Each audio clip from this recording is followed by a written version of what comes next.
Yeah, we're live. Hi, guys.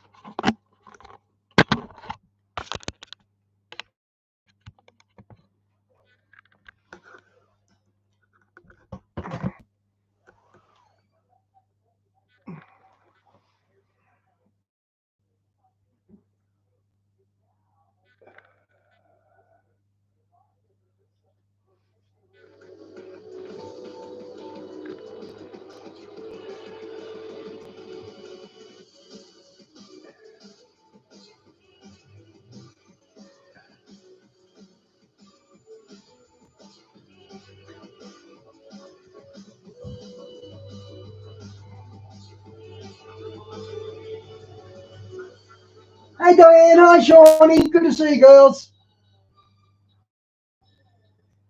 Hello, my name is Brad Olson. I went down to Antarctica on a sailboat in 2019, and I'm here to tell you about some of the things I found down there and some of the great mysteries that I went to try to investigate, see if there was any validity to some of the claims of large motherships under the ice, pyramids poking through the ice, or antediluvian. You're away for a while. Also, We'll take as long as you can be here. Goo, which is its backstory was the Falkland Wars was fought over the black goo. So we'll get into all that one by one. And thanks for being here on Super Soldier Talk. When I was researching my trip down to Antarctica, being a cartographer, map maker myself for some of the books that I write, I was poring over maps of Antarctica, both modern, charting out my voyage, and also ancient maps. And some of these ancient maps are very curious because they were drawn during the age of already it's exploration. glaring. I On hate those that. maps, the continent of Antarctica is depicted. Now, We let's love first you, part of think the about that family, is Shawnee. the continent of Antarctica was not discovered until 1821 when the first whalers and sealers who had read the account of Captain Cook sailing around the continent but never discovering it.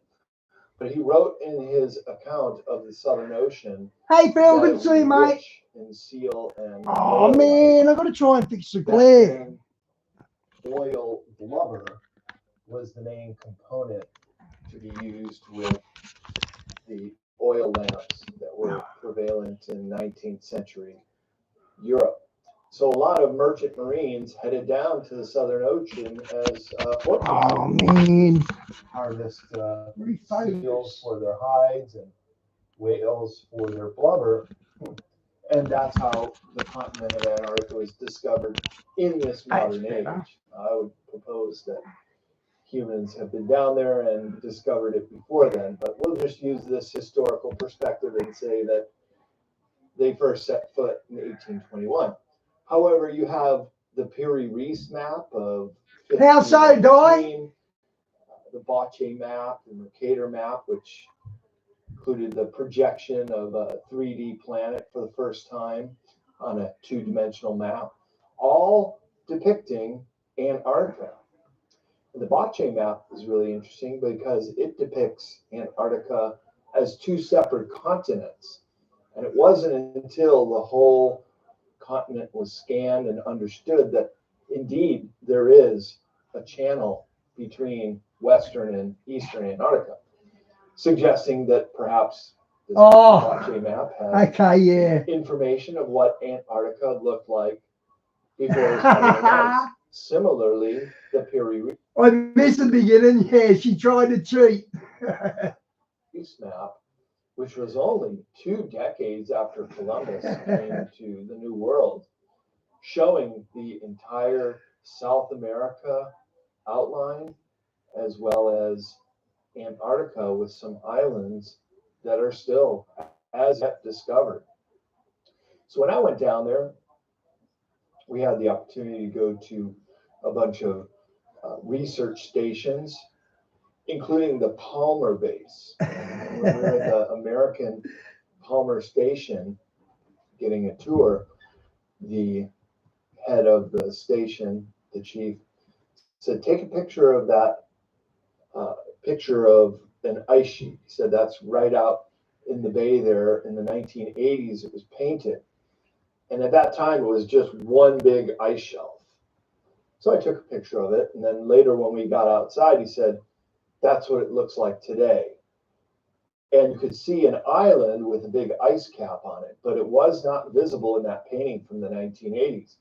He said that just a few years earlier on Pi Day, which is in mid-March, the land bridge, the ice bridge connecting to the mainland had collapsed. And so for the very first time, they had discovered a new island down by the Palmer Base, suggesting that there are still land masses that are trapped under the ice that are still as of yet discovered. So that was quite fascinating that we're still finding new land masses under the ice. And there are changes in the climate. I know a lot of people, myself included, think that there's an agenda behind climate. A big shelf of ice broke off during the week in Antarctica. Change to get us all on carbon credit scores and to blame us for the changing weather.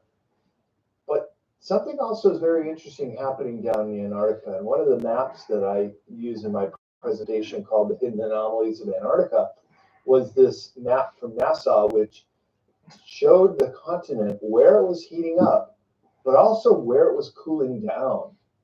And this is really amazing because Mother Nature, in her infinite wisdom, is able to balance out the heating and the cooling. So that's why we don't have catastrophic flooding in our coastal communities. Because if Antarctica ice map were ever to melt, it would just be absolutely catastrophic. I'm competitive. For coastal communities around the world. Of course, water seeks its own level. So if the Antarctica ice cap were to melt and slide off the continent, it would kind of be like having a cup of water and then build up to the top and then putting ice into it. Of course, it would overflow. That would be the same thing. And on planet Earth, we essentially live on a water planet. And that is 71% of the surface area of the planet is covered with water.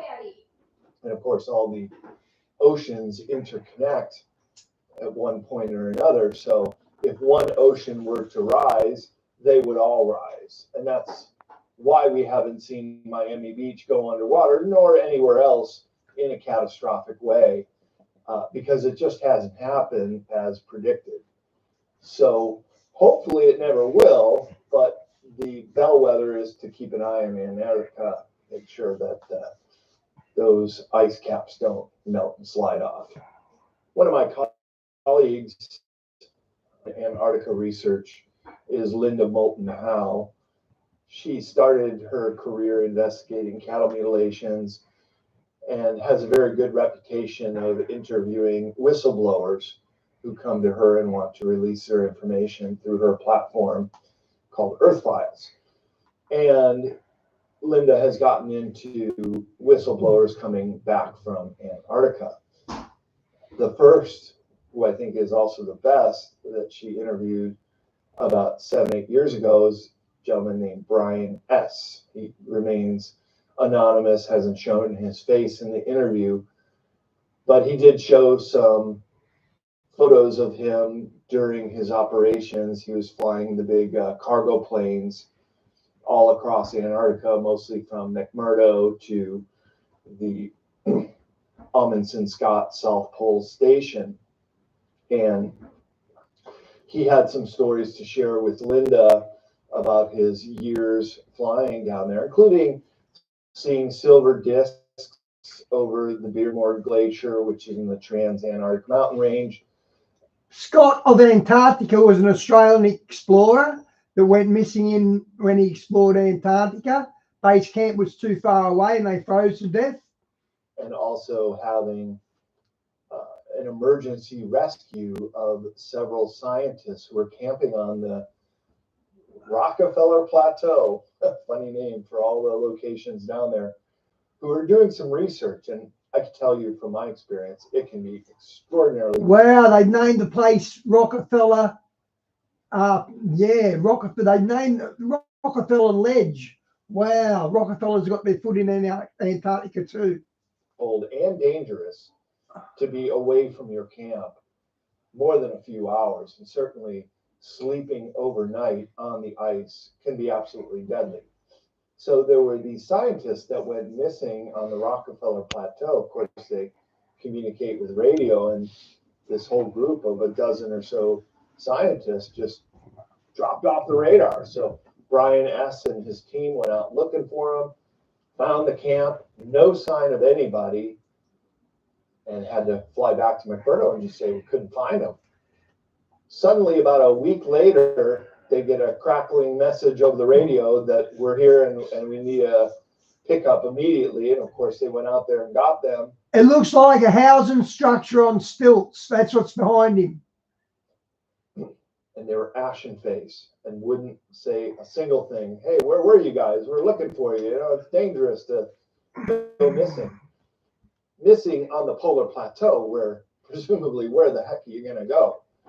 So without saying as much, it's presumed that they found some kind of entrance, perhaps into this inner world. Shawnee, they allegedly got the same sort of structures on the dark side of the moon. These little living pods you can live in. This inner earth or some kind of under ice base. And what they saw was absolutely terrifying, because not only would they not tell Brian S. and the crew where they were, but they went back to McMurdo. They were debriefed. They would not talk. They had to go back to New Zealand, and they were treated as if they had been exposed to something dangerous. So they had to go through several different protocols for making sure they weren't carrying some kind of deadly virus with them. So that was kind of peculiar, Brian S. thought. And then his big bombshell with Linda Moulton Howe. I haven't heard much more about that second moon yet. It'll be interesting to see when it comes up. Was when they were... Someone said it's a giant satellite. Tasked to go to the Australian Davis base from McMurdo, and they were ordered to fly around the big no-fly zone, which is just 1 degree off of South Pole. But because it was a life-death situation, they defied the orders and went directly towards Davis base, good to see you. Themselves 20 minutes of fly time. And when they were flying over the no-fly zone, that's when they saw this giant, gaping, multi-mile across hole in the ice. Now, up on the polar plateau where the South Pole Station is located, it's over 2 multi-mile wide hole. So it's multi-miles wide. That's pretty big. 2 miles up. So it's very high elevation. Antarctica is the highest elevation continent in the world because of this polar plateau. So a big, giant, gaping hole in the ice certainly caught their attention.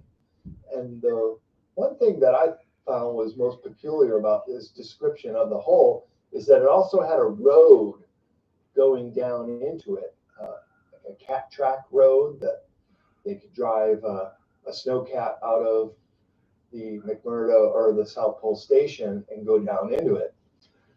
And so they went and did the emergency rescue at Davis Station. They were taking the person back to South Pole, and then they were going to go on to McMurdo. They were going to fly over the hole and take another look at it again. And they were given very stern orders. Do not fly over that again. Do your course around the no-fly zone. And indeed, when they did get back to McMurdo, everyone in the crew was called into superior office. They were reprimanded. And just like a lot of people in the military who have had paranormal or UFO experiences, they were told, you didn't see what you just saw, and you're not allowed to talk about it. However, Brian S. never signed a non-disclosure. So years later, he felt it being necessary to get his story out there, and that's what he did. The other whistleblowers Linda Moulton Howe has had on her show is 2 gentlemen in special forces. They too prefer to be anonymous. They go by the Yeah, and I'll end up getting sued like Alex Jones because I've got a big mouth too, Di. name of Spartan 1 and Spartan 2. And they were up on the Beardmore Glacier. Seems to be a paranormal hotspot in Antarctica, where Brian S. saw silver discs flying over, but also where Spartan 1 and 2 said they encountered a large black basalt-like craft wedged in the ice somewhere, and they had a way to enter the craft. And so that's a real footage. Look at the size of that UFO. I've seen that a few times, that footage, and it's a real footage. It's a real UFO. It's huge. Look at the size of the men. It was mysteriously illuminated on the inside, and it was responsive to their touch, so they could touch a door and it would swing wide open. There were strange hieroglyphs on the wall that they couldn't identify as being Egyptian or anything else. And Diane, I'm waiting to see what John Pounders does with it. they were able to walk around this craft, for lack of a better term, and explore around. So I believe that this would have been one of the 3 large mothership-like craft that are said to be in the ice in Antarctica. And our intelligence agencies have known about them since the 1970s and actually gave them the nickname Nina, Pinta, and Santa Maria, which were the names of the 3 ships that Columbus sailed over on his original journey. I've been able to identify another one of those locations, and it happens to be in the New Schwabenland area of Antarctica. Okay, this guy's interesting. By the Nazis just before the start of World War II. And out in the field, up on the polar plateau, there's a base called the Conan Base. And I was really amazed when the GPS coordinates for this seasonal base, meaning they're only there for a couple months every summer. I don't know what you mean, Di. How much would I pay for his InfoWars? I haven't got any InfoWars. And Shawnee, that's sad about Justin Bieber. Now you know the truth that he's actually groomed. I used to look at him like he's one of the losers out of them. But man, he was groomed. That's sad about him. Lined up with this Google Earth imagery of some kind of excavation under the ice of this Conan base. And this, I think, is Diane, I think they'll go after Jay-Z and all them because they've got all the videotapes now. And I don't think they need P. Diddy to roll over. They got the goods on everyone already. They don't need P. Diddy's help. I don't think anyway. It's the best evidence for one of those 3 motherships being under the ice. And I really love it when I never knew that. InfoWars is going up for auction. Points confirming the same story. And indeed, that is the case with the Conan base, because the Farsight Institute remote viewers use those GPS coordinates to locate this craft under the ice that had been excavated in 2013.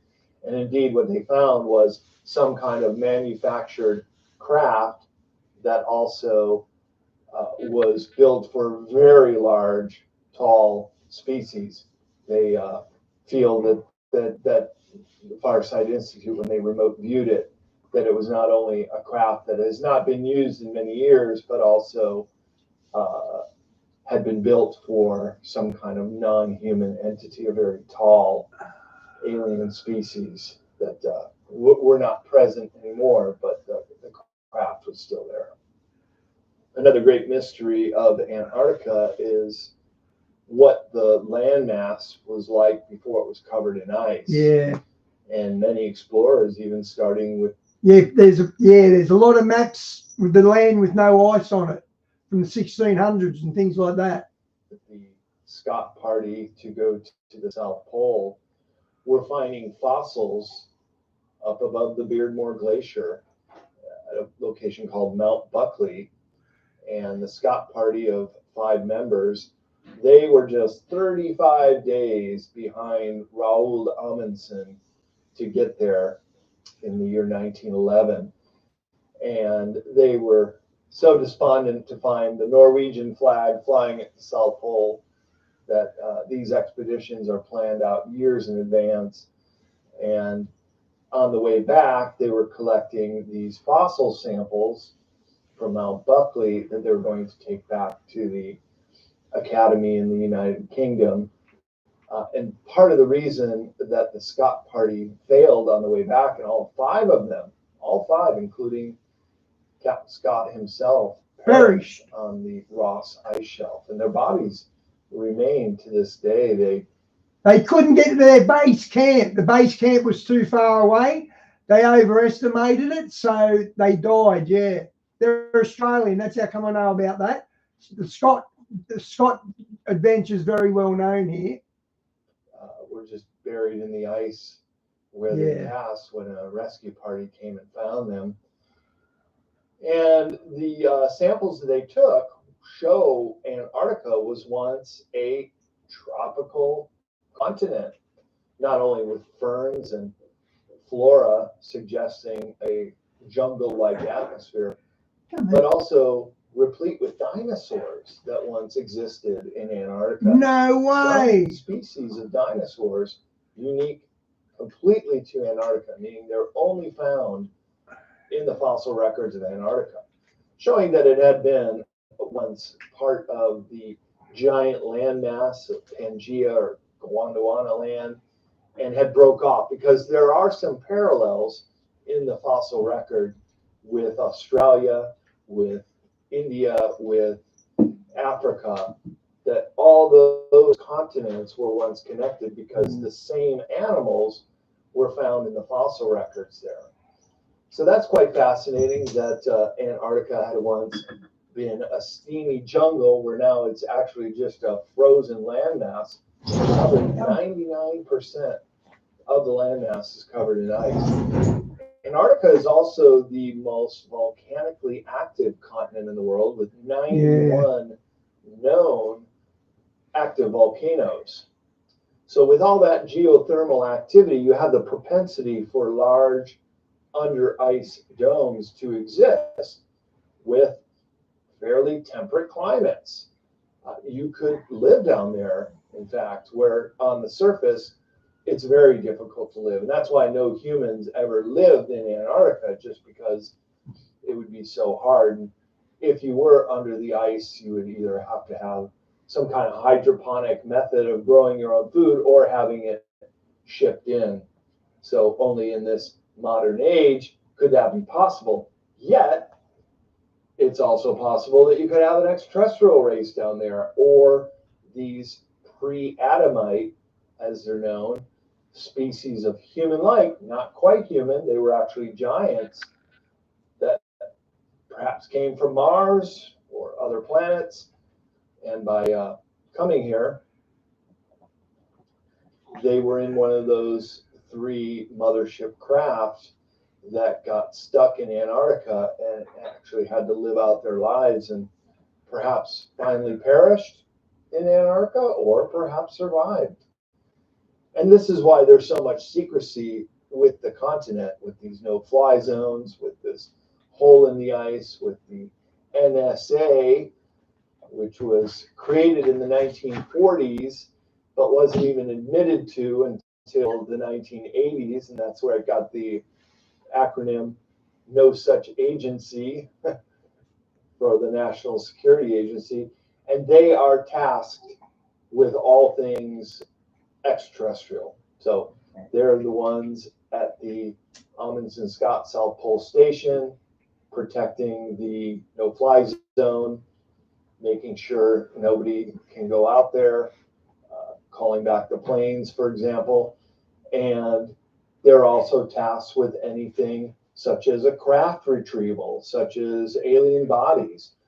The NSA is Johnny on the spot when it comes to a downed craft. They're the first ones there to cordon off the area, create a cover story if necessary, and to extract all the parts, personnel, bodies, and different craft to take back to some of our laboratories for backward engineering. So the NSA has a building in McMurdo Station, which is the largest research station in Antarctica run by the Americans.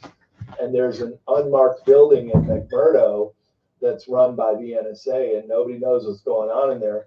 Presumably, it's a big warehouse type building that when they do accumulate craft or bodies, what have you, to take back to America, that first they have to go through McMurdo and they can be stored in Antarctica before they can get them on one of those big cargo planes to fly back. So there's stories of these pre-Adamite giants living in Antarctica, and some of them have been found as bodies, but some of them are said to be awakening, coming out of a sleep-like state, stasis, and now ready to emerge back onto the planet. So this is an interesting ongoing story about how these giants are now awakening down in Antarctica and what they're going to do when they're fully awakened back. Our planet has these plates that are very fluid, as Brooks Agnew described them as cornflakes on top of a bowl of milk, that when the poles move, and indeed there is evidence that right now the magnetic South Pole and the magnetic North Pole are on the move like they've never been before. Yeah, we know that. The magnetic South Pole is now off the continent and moving towards Australia. The South Pole is now off the Antarctica continent, and he just said it is on at Australia. Let's just hear that again. Wow, if that's true. That are very fluid, as Brooks Agnew described them as cornflakes on top of a bowl of milk, that when the poles move, and indeed there is evidence that right now the magnetic South Pole and the magnetic North Pole are on the move like they've never been before. In fact, the magnetic South Pole is now off the continent and moving towards Australia. And so this was that's got to be a pole shift coming, guys. And that's the only thing in the Bible that can move every mountain out of place is a pole shift. It's got to be a pole shift. Indication where the poles would shift in a 45-degree movement, which is very sudden. It only takes a couple of days, but of course would be absolutely catastrophic to all the life on. Shawnee, the more they hate Israel, the more I cheer for Israel. I reckon they're doing this brilliantly. And, you know, let's be honest, these terrorists, they hide amongst the civilian population. So you can't blame the Israelis for going after them. They're using human shields for that reason, to get Israel in trouble. But keep going, Israel, you're in the right here. Because it would create tremendous earthquakes, the rising and falling of continents, volcanoes blowing off, tidal waves all over the planet, that it would reset the polar landscapes to be more over North America. So Canada would be the new North Pole, extending all the way down into the Pacific Northwest. Similarly, Australia would be the new southern South Pole.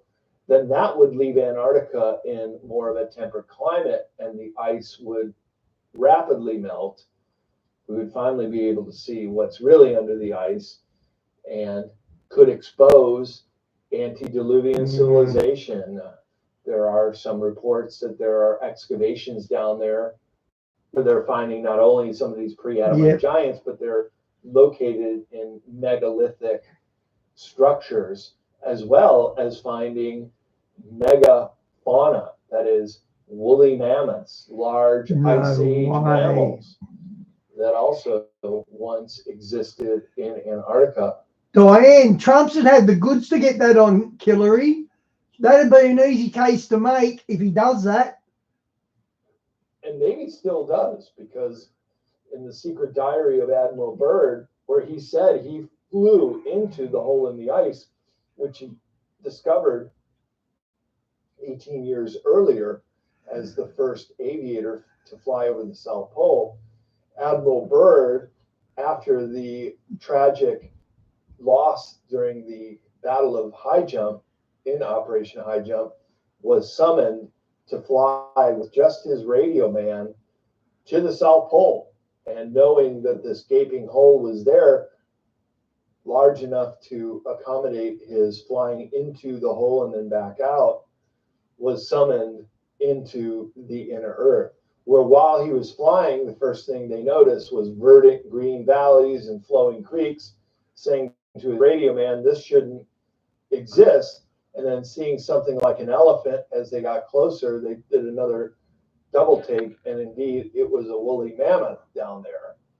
And then while Admiral Byrd was still flying to Flugelrads, or the UFOs of the Germans, came wingtip to wingtip, and he lost control of his plane. This is what he wrote about in his diary. And they took him down to this emerald-like city. I always use the example of the Wizard of Oz, of some. I always use Oz. Crystal city. I always use Oz. Under the ice, where Admiral Byrd was summoned to visit the master. And he noticed when his plane was taken down by remote control, out of his control, that the two UFO saucer crate ships had Nazi insignia on them. And when he got out of the ship, his plane, to go meet the master, that he noticed that the two pilots had German accents and also had insignia on their uniforms, suggesting it was a variation of the Third Reich, probably the Fourth Reich, and this could be the New Berlin base that was prophesized in the early 1940s by Admiral Dolan, saying that we have created an impregnable fortress for the Fuhrer in a great area of frozen land, suggesting that this was Antarctica. Wow. But they wouldn't have been able to build this crystal city in just a few years when Operation High Jump and Admiral Byrd was summoned to meet the master, who he said was of an otherworldly nature, could communicate with him telepathically, but they were able to speak in English. And the master was very concerned with the United States having just developed nuclear bomb technology at the Trinity site in White Sands, New Mexico, and then dropping bombs on Hiroshima and Nagasaki in Japan to end World War II. The master said, we know that you're a very high-ranking and esteemed admiral in the U.S. government. We would like you to go back and warn your governments not to use nuclear weapons, that this has a ripple effect through the dimensional states that would affect them and other ET races. Wow, so a nuclear bomb affects other dimensions. That's basically what he just said. Byrd said he would, and when he was leaving Antarctica after Operation High Jump, he mentioned to one of the reporters who came on his ship when they were resupplying in Chile, and he said, and it was reported in the El Mercurio newspaper, that Admiral Byrd warned that we would be confronted with an enemy that would be able to fly pole to pole at incredible speeds, saying this in 1947 with the kind of technology that we still don't have disclosed to the world today, that could fly in one shot from pole to pole at incredible speeds. And when Admiral Byrd did... It certainly looks like the Ezekiel 38 war, doesn't it, Phil? It's the only war where this is the first time the Iranians took on Israel. And that happens in Ezekiel 38 war. Get back to the Pentagon. He was not treated as a hero. He, too, went into quarantine and was reprimanded for making that statement, but also debriefed for many weeks before they finally let him go home to his family after Operation High Jump, finding everything they could about this inner Earth civilization, what kind of technology they had, and coming to the stark realization that the Germans had not lost World War II. In fact, the Third Reich, the political arm of Nazi Germany, never surrendered, nor did the SS, which was a secret society within and using the best of the best. It's estimated that up to 250,000 officers and SS personnel escaped Germany at the end of the war using Where did they go? 250,000. to go down to It's the only place they could have went. 211 and their New Berlin base, where they were able to continue working on their backward engineered flying craft, which then was seen by Admiral Byrd on his expedition down there. So just more incredible testimony from a very high-ranking and decorated admiral, someone who knew Antarctica better than any living human being on the planet, to write in his diary that he went into this inner Earth environment where there was some kind of heat source and ultraviolet rays that could grow plant and tree life underneath the polar plateau, with flowing rivers in a temperate climate where woolly mammoths live. If it was anybody except for Admiral Byrd who was saying these things, probably nobody would take him too seriously. But his son was given the diary upon Admiral Byrd's death with instruction that Admiral Byrd would like to have this story told, and the son then published The Secret Diary of Admiral Byrd. So after World War II, the British had been spying on the Nazis down in Antarctica, called Operation Tamerlane. And I actually went to visit Port Lockroy, which was one of the spying stations, including another one down by the Vernansky base, which they donated to the Ukrainians. It was originally a British spying station. And they were tasked with trying to intercept radio messages and spying on the New Schwabenland claim of Nazi Germany in the late 1930s, where they were detecting U-boat traffic continuing to bring down personnel and material. So after the war ended, there was a great exodus of the German U-boats. In fact, many of them still to this day have never been accounted for. They know that they were built and they had their code numbers on them, but have never resurfaced. So in a book by Henry Stevens called The Black Sun, he describes the final battle of World War II was actually out in the North Atlantic, and it was a resounding defeat of the Allied forces, because this was the Fuhrer's convoy. This was taking the most important personnel and equipment out of Nazi Germany at the very tail end of the war, including Adolf Hitler himself. The History Channel did a very remarkable documentary series called Hunting Hitler over 3 seasons. Yeah, what's that? 35 episodes or so, going to these locations in South America, some of which I went to visit, but also touching on Antarctica as this refuge of the New Berlin base.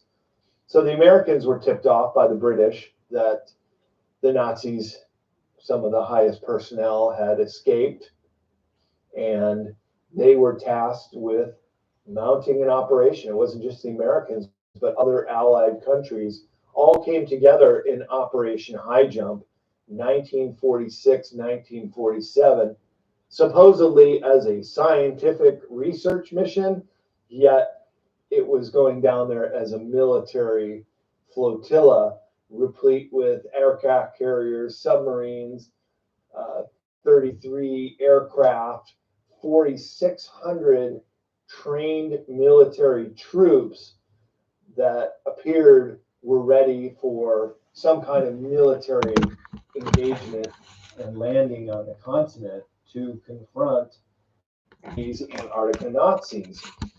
And when they had all convened right around New Schwabenland offshore with this flotilla, head by Admiral Byrd himself in a ship called the USS Mount Olympus, they were all there, and they had located some up in New Schwabenland at the base 211. They had done a little pitter-pat of bombing the day before, but then the day of the Battle of High Jump, Admiral Byrd had ordered his bombers to go out there and really carpet bomb the area. When those ships were approaching Base 211, all of them just went whoop, right off the screen. Those planes and those pilots and personnel have never been seen or heard from ever again. So that bombing sortie did not succeed. Great loss of life and those planes, but also on the same day, out where the armada of ships was, up out of the ocean came these flying craft, these UFO flying disc craft, to confront the armada of ships. And while they could have easily taken out the entire armada, they didn't. They just took out one ship called the USS Murdoch, and what could be described as a directed energy weapon or a very high powerful laser beam just sliced the ship in half, with, of course, great loss of life, because even if you jumped overboard in time before the ship sank very rapidly, you would die of hypothermia very quickly. The anti-aircraft weapons against these flying UFOs couldn't touch them. There was some kind of force field around these craft, and in a show of force, again, for Admiral Byrd to take back to his superiors at the Pentagon, don't mess with the Antarctica Nazi station because we have technology beyond your wildest dreams. And in fact, they did. So the last two battles of World War II were actually won by the Nazis, who then reformulated themselves as the Fourth Reich. And while the German fighting forces of the Wehrmacht and the Luftwaffe and the Navy did surrender on VE Day, the Fourth Reich became more of an intelligence and high-tech new form of government. And in Henry Stevens' book, and also Joseph Farrell has done quite a bit of research on the Fourth Reich, called Nazi International, is his book. He was saying that this third force was fanning the flames of discontent between the Soviet bloc and the NATO bloc. And this is why we had the Cold War, because they were still operating behind the scenes and keeping those two superpowers at each other's throat. Where all the while, it was this intelligence force, this third force of the reformulated Nazis. And of course, James Rink has a lot of great information about the German secret space program, the Nachtwaffen, which is also the Dark Fleet, allied with the reptilian forces operating out of Antarctica. In fact, it said that the Base 211 was an old reptilian base that was just donated to the Nazis to use for their own purposes, which they did. So that's very interesting that you have reptilian, malevolent ET connection also going hand in hand. And who knows? It could have been reptilian craft that came up out of the water that confronted Admiral Byrd.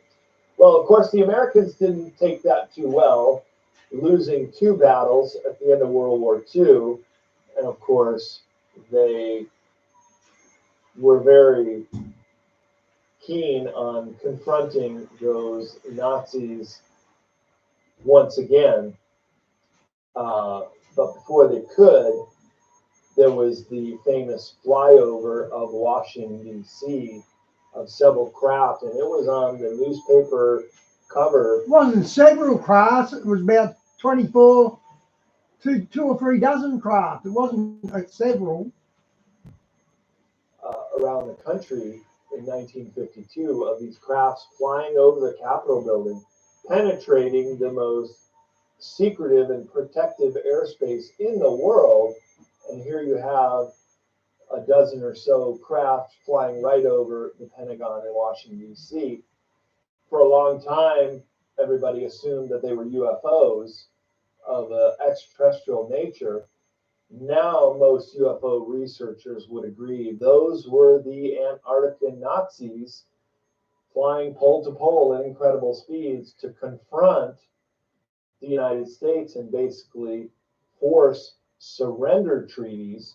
And this is now, according to new information from Laura Eisenhower, who was a great granddaughter of Dwight D. Eisenhower, that it was actually Truman who signed these surrender papers, and that Dwight D. Eisenhower just inherited a very bad deal. He was very upset with the military industrial complex, as we know in his farewell speech, but he also threatened to take the First Army into Area 51 when he was denied access to that super secret compound in Nevada on the Nellis Air Force Base. That never happened. They worked out some kind of arrangement. But you can see at that point, things had started to go out of control.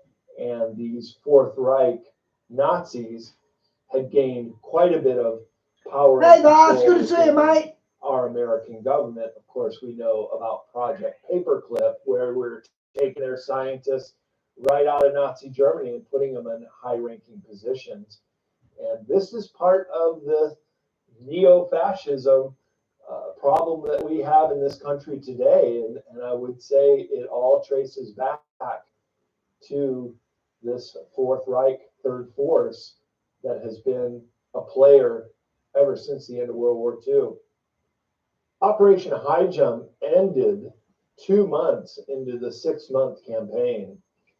That's always been a question about why Admiral Byrd ordered a retreat. Well, they were resoundingly defeated in the Battle of High Jump is one reason, but also because they knew that they had to come back with higher technology to finally confront the Nazis.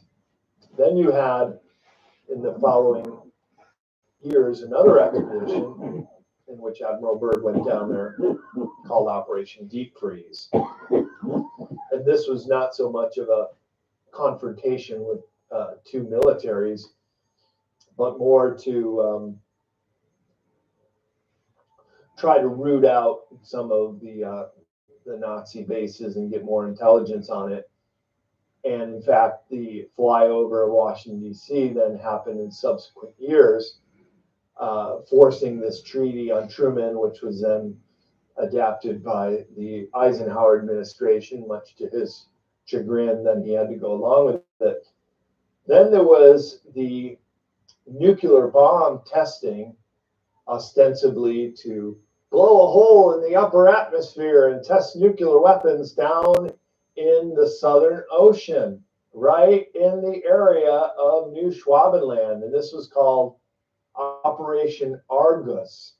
And in Operation Argus was, the cover story was they were doing nuclear bomb testing of the upper atmosphere in this alternative one to allow the pollution to escape.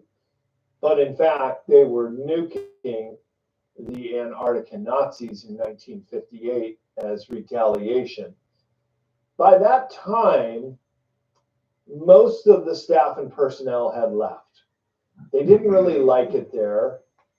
They were isolated from any outside viruses, because when you live in a sterile environment like Antarctica, where no viruses or bacteria can exist naturally, every time a supply ship would come or a U-boat with personnel from the outside, if just one person had the remnants of a cold, it would sweep through the whole Antarctica colony, and then everybody would get sick. So they were just kind of getting tired of being down there.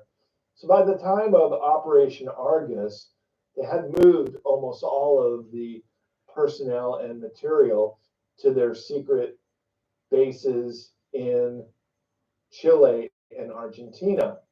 And when I was going over the maps of my South American trip, before and after I went to Antarctica, I was discovering that there are huge land holdings in Chile and Argentina that act as micronations.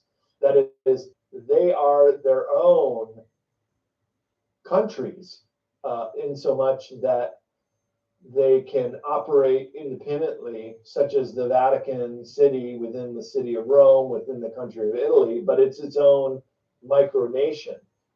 And so the Germans had set this up pre-World War II, had started buying land holdings as well as financing corporations, because the money man, the number two under Hitler at the end of the war, was a man named Martin Bormann. He kept popping up all over South America in the 1950s, where they were building their Fourth Reich empire. And this had been noticed by our intelligence forces, but some of them had started to come over to the side of the Fourth Reich. That's why the CIA was responsible for deposing democratically elected leaders and propping up others, such as Perón in Argentina, terrible fascist president of that country, and then Pinochet in Chile to depose a democratically elected leader there, putting in a fascist. So it's very interesting that Chile and Argentina are very closely connected for thousands of miles along the spine of the Andes Mountains. And when I was down in San Carlos de Bariloche in Patagonia, there was the Anelco house where, in hunting Hitler, they had found the house and saw that it had stovepipes for an underground base there. They even went ashore, and they found where the seaplane was located. So if the authorities were ever moving in on the Anelco house, they could get Martin Bormann and even Hitler himself onto the seaplane, fly out of the big lake there, and cross the spine of the Andes Mountains and get into Chile and be safe at another safe house. So I do believe Hitler lived out his natural life in South America. It's said that he's buried underneath a hotel in the capital of Paraguay. Can't confirm that, but when I was down there, there was a big news story that somebody's cache of Nazi artifacts, some very valuable and SS artifacts. It was a big news story when I was down there. Just thousands of items was discovered in somebody's private collection. And this could have only been collected with a large amount of personnel to have thousands of items down there. So many Nazi sympathizers in South America. In fact, it wasn't until the very end of the war that Chile and Argentina were pressured to join the Allies. Before then, they were very sympathetic to Nazi Germany. And indeed, I went to several locations, not only around Bariloche, which is just like a town out of southern Bavaria, Germany, but also another town called La Falda near some of the industrial hubs, including Cordoba, where the Nazis had set up several corporations. And now Argentina is kind of a basket case of a country, kind of like the way the Marcos family had stolen all the wealth from the Philippine government. But Argentina had the possibility, had the potential to be a real powerhouse economic force, but the kleptomaniacs in government stole all the resources, and that's not the case with Argentina today. 2 years before I went down to Antarctica on a sailboat for 26 days to the Palmer Peninsula and islands off of the Palmer Peninsula, a very curious thing happened with a lot of world leaders and royal family members, and even one of the Apollo 11 astronauts, Buzz Aldrin, were going down to Antarctica for unknown reasons. And they all happen to be in the same season, that is 2016 and 2017. You had King Carlos of Spain, an elderly man. I can tell you, it's not easy to travel down there. It's really difficult, in fact, and the weather and the climate is very harsh. So for these old men like Patriarch Kirill from Russia, also elderly man, to go down to Antarctica, you kind of have to scratch your head and say, what are they really doing down there? And Buzz Aldrin made this cryptic tweet that he has seen the face of evil and that we're all in danger. And then that tweet quickly came down. But nonetheless, Buzz Aldrin had to be medically evacuated. He had some kind of health issue, and His heart. they had to get him out of there. So His maybe heart he did failed see him. the face of evil, and maybe we are all in danger. You also had John Kerry, an acting Secretary of State, the highest ranking U.S. official. King of the toupees. John Kerry has got the worst toupee I've ever seen. To go down to Antarctica on election day in 2016 when Trump beat Hillary Clinton. It's presumed that when John Kerry got to McMurdo, yeah, that's right, Vars. For several days, that he went to one of these You're right, Vars. It was a female skull. It wasn't a male skull. Ice bases to get his marching orders. What are we going to do about this Trump guy, and how should we handle this? That the actual leaders of this interplanetary corporate conglomerate are based out of Antarctica, and John Kerry was going down there to find out what they wanted to do with this new president, Donald Trump, who had taken the office against all odds, and certainly set them back quite a bit on their timeline as far as pushing forward this new world order agenda. So it was quite interesting that at that same time, Prince Harry was also going down there with some of his army buddies, but he was going to the South Pole to go cross-country skiing. Well, there's nothing down there on the polar plateau for hundreds of miles, yet they just left the South Pole Station and went in the direction of that no-fly zone, and presumably going to see this giant hole under the ice, which got the nickname the Illuminati Disneyland, that perhaps this is where they were going, including John Kerry himself, to go to this inner Earth civilization and to see it with their own eyes. But of course, the common folk can't do it. Only elite or royalty would be allowed to get anywhere near there. Antarctica is the most volcanically active continent in the world, with 91 known volcanoes. You have the propensity of the geothermal features to melt large cavities under the ice, where it's presumed other life forms could exist, or that other civilizations could set up their own shop down there and be able to actually even manufacture using geothermal heat for a power source.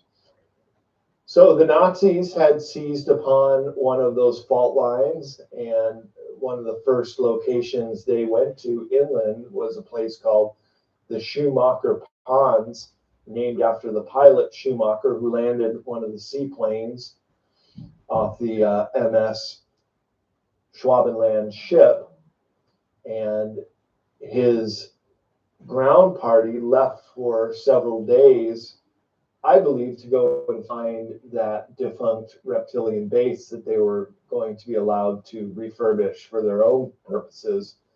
But while Schumacher stayed behind with the seaplane, he did several tests in the ponds and found out that the water got warmer as it got deeper. Usually it's the other way around. With the thermocline, the warmer water rises to the top. But in the case of the Schumacher Ponds, it actually got a lot warmer as it went down, and that's why these ponds never freeze. So the Nazis had established their base 211 right on a fault line with this geothermal features, and it's presumed that other bases are down there as well, perhaps much older, and utilizing these geothermal features in different ways that they can survive down there. So that's really interesting that the whole the fault lines along the Transantarctic Mountains have volcanoes. Mount Erebus right by McMurdo Station is an active volcano with a lake of lava in the crater. It's only one of two locations. The other's in Africa, along the I can't help but glare, guys. that has active volcano lake inside the crater. So that creates a whole bunch of very interesting geological features around Mount Erebus and elsewhere. Just off of Antarctica are the peri-Antarctic islands, is what they're called, and most of them are volcanic.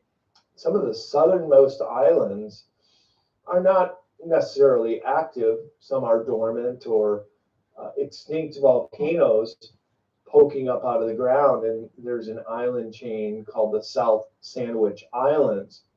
The southernmost island is Southern Thule Island. And this was a place with a very remote scientific research station called Corabeta, Uruguay, run by the Argentinians. Now, what a lot of people don't realize, and there are many questions about the Falkland Wars in 1982, when Britain was sending a huge armada of ships to go capture these very sparsely populated Falkland Islands and the South Sandwich Islands. And in fact, you can see on Wikipedia that the armada of ships splits into two groups. Very few people know that the Falkland Wars was fought on two fronts. Most people just remember what happened around the capital of Stanley in the Falkland Wars. But in fact, there was a whole other armada of ships that was going to capture these mostly uninhabited islands. In fact, the war ended when surrender papers were signed off the coast of South Thule Island. And when the 8 scientists saw the battleships from the United Kingdom coming to their base, they put up a surrender flag. No shots were fired. And the Falkland War actually ended at Southern Thule Island. And so many war historians were thinking, what the heck was that all about? Going down there with great loss of lives, mostly to the Argentinians. It was a very one-sided war. The British sunk a Argentinian battleship called the Belgrano with great loss of life.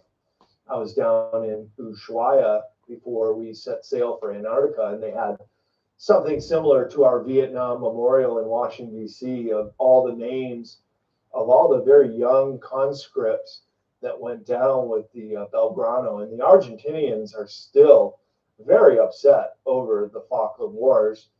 Those islands are just offshore of Argentina, and they can't understand why the world community is not up in arms in protest, why they wouldn't allow, they call them Isla Maldiva, that they would not be Argentinian territory, but in fact British territory.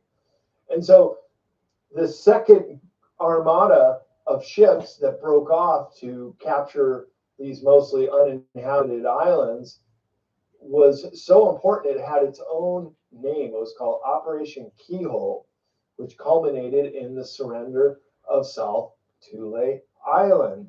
And what was it that was so important for them to go down there to capture this research station, which, by the way, after they captured it and got the surrendered scientists off of it, they just destroyed the base.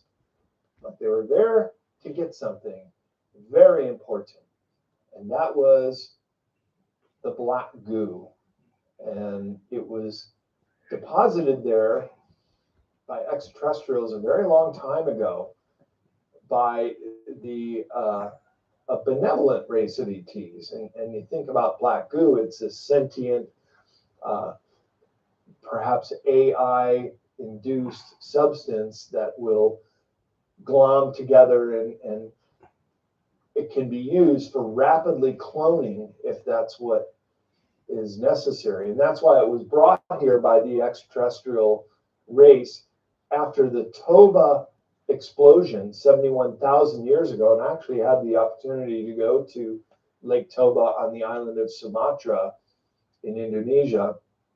And it's this great big freshwater caldera lake with an island in the middle that exploded 71,000 years ago and put up all this ash that it created a nuclear winter scenario, and that there were so few humans on the planet, only 30,000 or so humans on the entire planet. This is why we have such similar DNA among all the human species, is because there were just so few of us. And at that time, Earth was very susceptible and vulnerable to an alien invasion because there were just so few humans. However, the surface of Earth has always been, the destiny was the humans would live here. And now we have 8 billion of us. Think about that. In 71,000 years, we went from 35,000 humans to 8 billion. That just shows you how quickly humans can reproduce. But the black goo was brought here and stored on this frozen South Thule Island because in a freezing temperature all year round, it is rendered inert. Therefore, it cannot multiply, it cannot regroup itself. And so the Argentinians were studying the black goo at the Corbeta, Uruguay base during the Falkland Wars for several years prior, and doing it in a very respectful and responsible way, keeping it frozen, knowing that if this were ever to get out, it would wreak havoc. And in fact, that's exactly what happened. That the whole Falkland Wars was a cover with the objective of getting the black goo and taking it back to the United Kingdom, which they did, and were backward engineering it in the Marconi laboratories in London, England, and it got loose, and it killed dozens of scientists and people within Marconi. There were many cover stories that there were suicides or very strange deaths, but I think the black goo got out and it affected these people, and it is now out in the world today. It has the properties of graphene oxide, which we've come to learn is in the injectables, that has also is very black and goo-like in nature, but has a way of self-replicating and spreading throughout the host if need be. So the Falkland Wars, which was fought over to get this black goo and used in a military or even super soldier application, got out. And James Rink, of course, has many times talked about some of the Nachtwaffen had. I wonder where they found that, Diane, exactly where. And to take the black goo, that it will get inside the body and take over. Most importantly, it'll take over your mind so that you can be controlled by this stuff. And we're living in a very strange time now where this black goo has gotten out. And incidentally, the whole Morgellons syndrome only started a decade after the British got the black goo back to the Marconi laboratories, were attempting to backward engineer it and control it. But being in a warmer climate, it got out of control. So you have the Morgellons syndrome, and you have this hydrogel developed by DARPA, and the graphene oxide, all with very similar properties of what this black goo is. So it's already starting to appear in humans and animals. So we were warned by some of the ET groups that were monitoring what the Argentinians were doing with the black goo on South Thule Island, that if this were ever to get out, it would wreak havoc. We're seeing it happening today. Underneath the ice of Antarctica is an entire system of lakes and rivers that drain these lakes and flow out the rivers to the ocean. One of the largest freshwater lakes in the world, in the top 10 largest freshwater lakes that nobody's ever heard of, is called Lake Vostok. And that is under the ice, 2.2 miles under the polar plateau. First discovered using satellites because they saw the depression of the ice dome covering the lake and thought, well, that's out of the ordinary. There must be something under there. And they're probing. The Russians have a base there called the Vostok base, and they were probing under the ice. They finally got a drill to go down 2.2 miles to puncture into this under ice dome, and then also finding that there was this huge freshwater lake, which they named Lake Vostok. When they first got their drill down there in 2016, they had to use kerosene to keep the drill bit from freezing. And the very first water dip that they did was contaminated. So it wasn't until a couple years later that they got a clean sample out of Lake Vostok, and they looked at any kind of microorganisms under the microscope and found that there was a kind of bacteria that comes off of a fish but had never been seen before. So the presumption is there's a whole bunch of different kind of life that lives in Lake Vostok that has as yet been discovered. Well, Russians, being as Russians are, also wanting to find out. Good night, Phil. God bless, mate.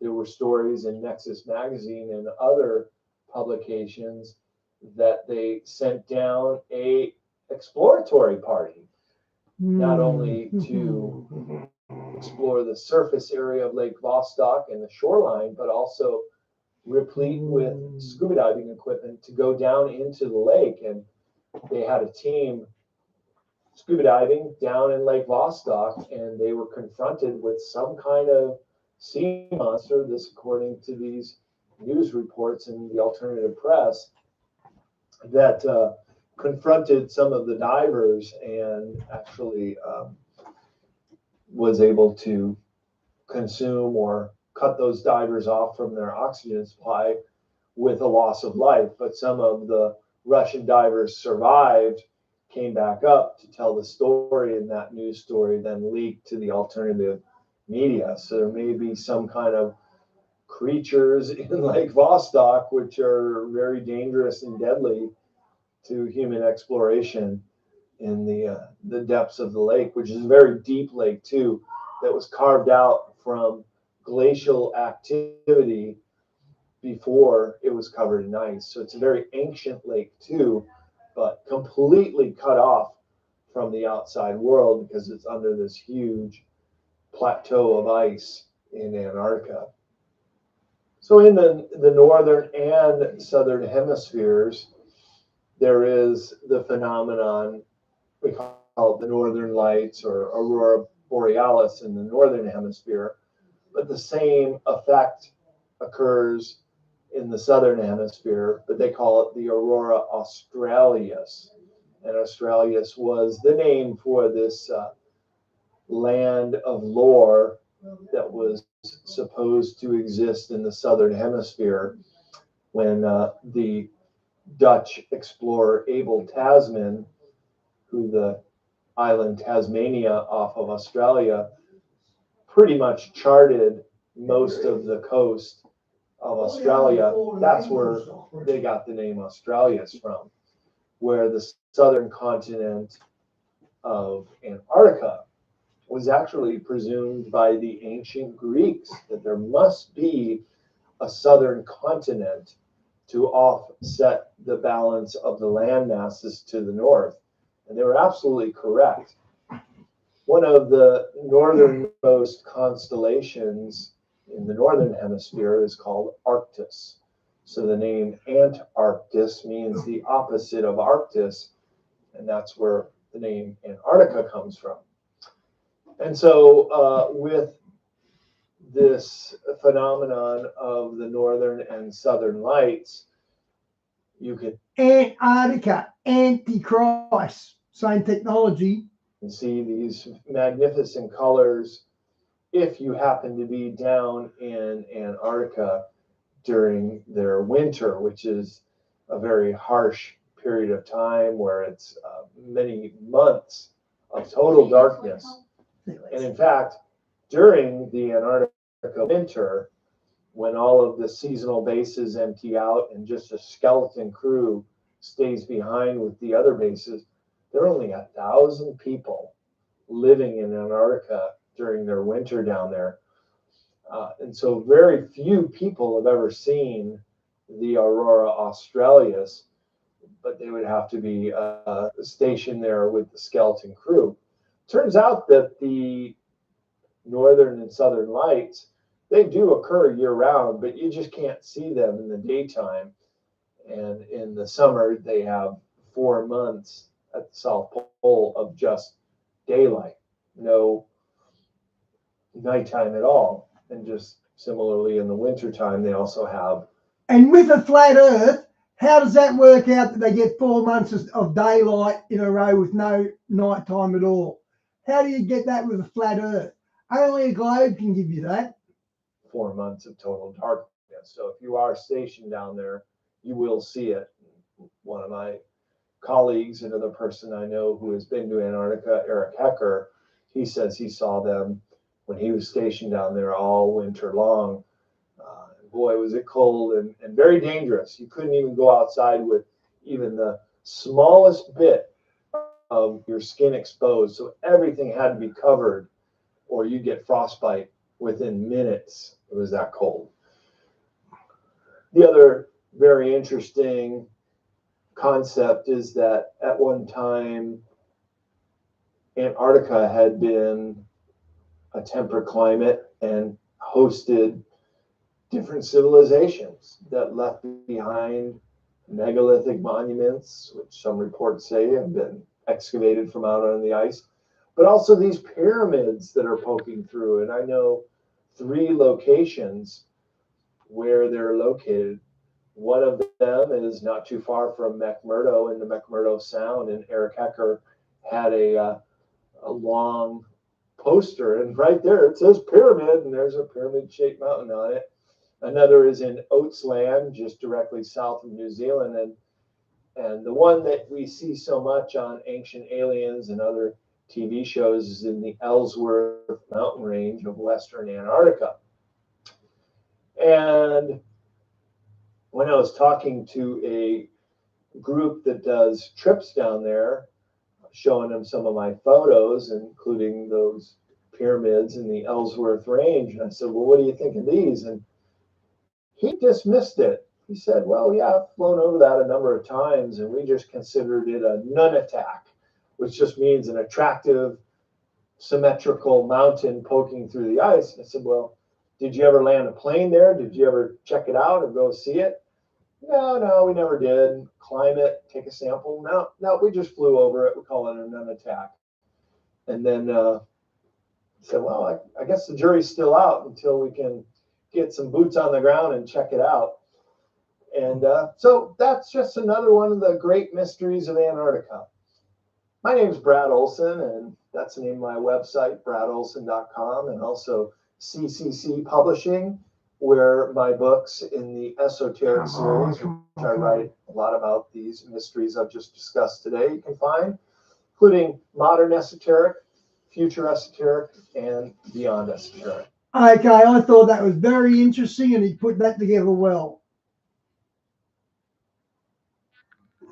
Okay. A little bit of prophecy with Stan the Man, everyone's favourite end-time preacher. August 3rd, 1984 was when the angel came to Dmitri.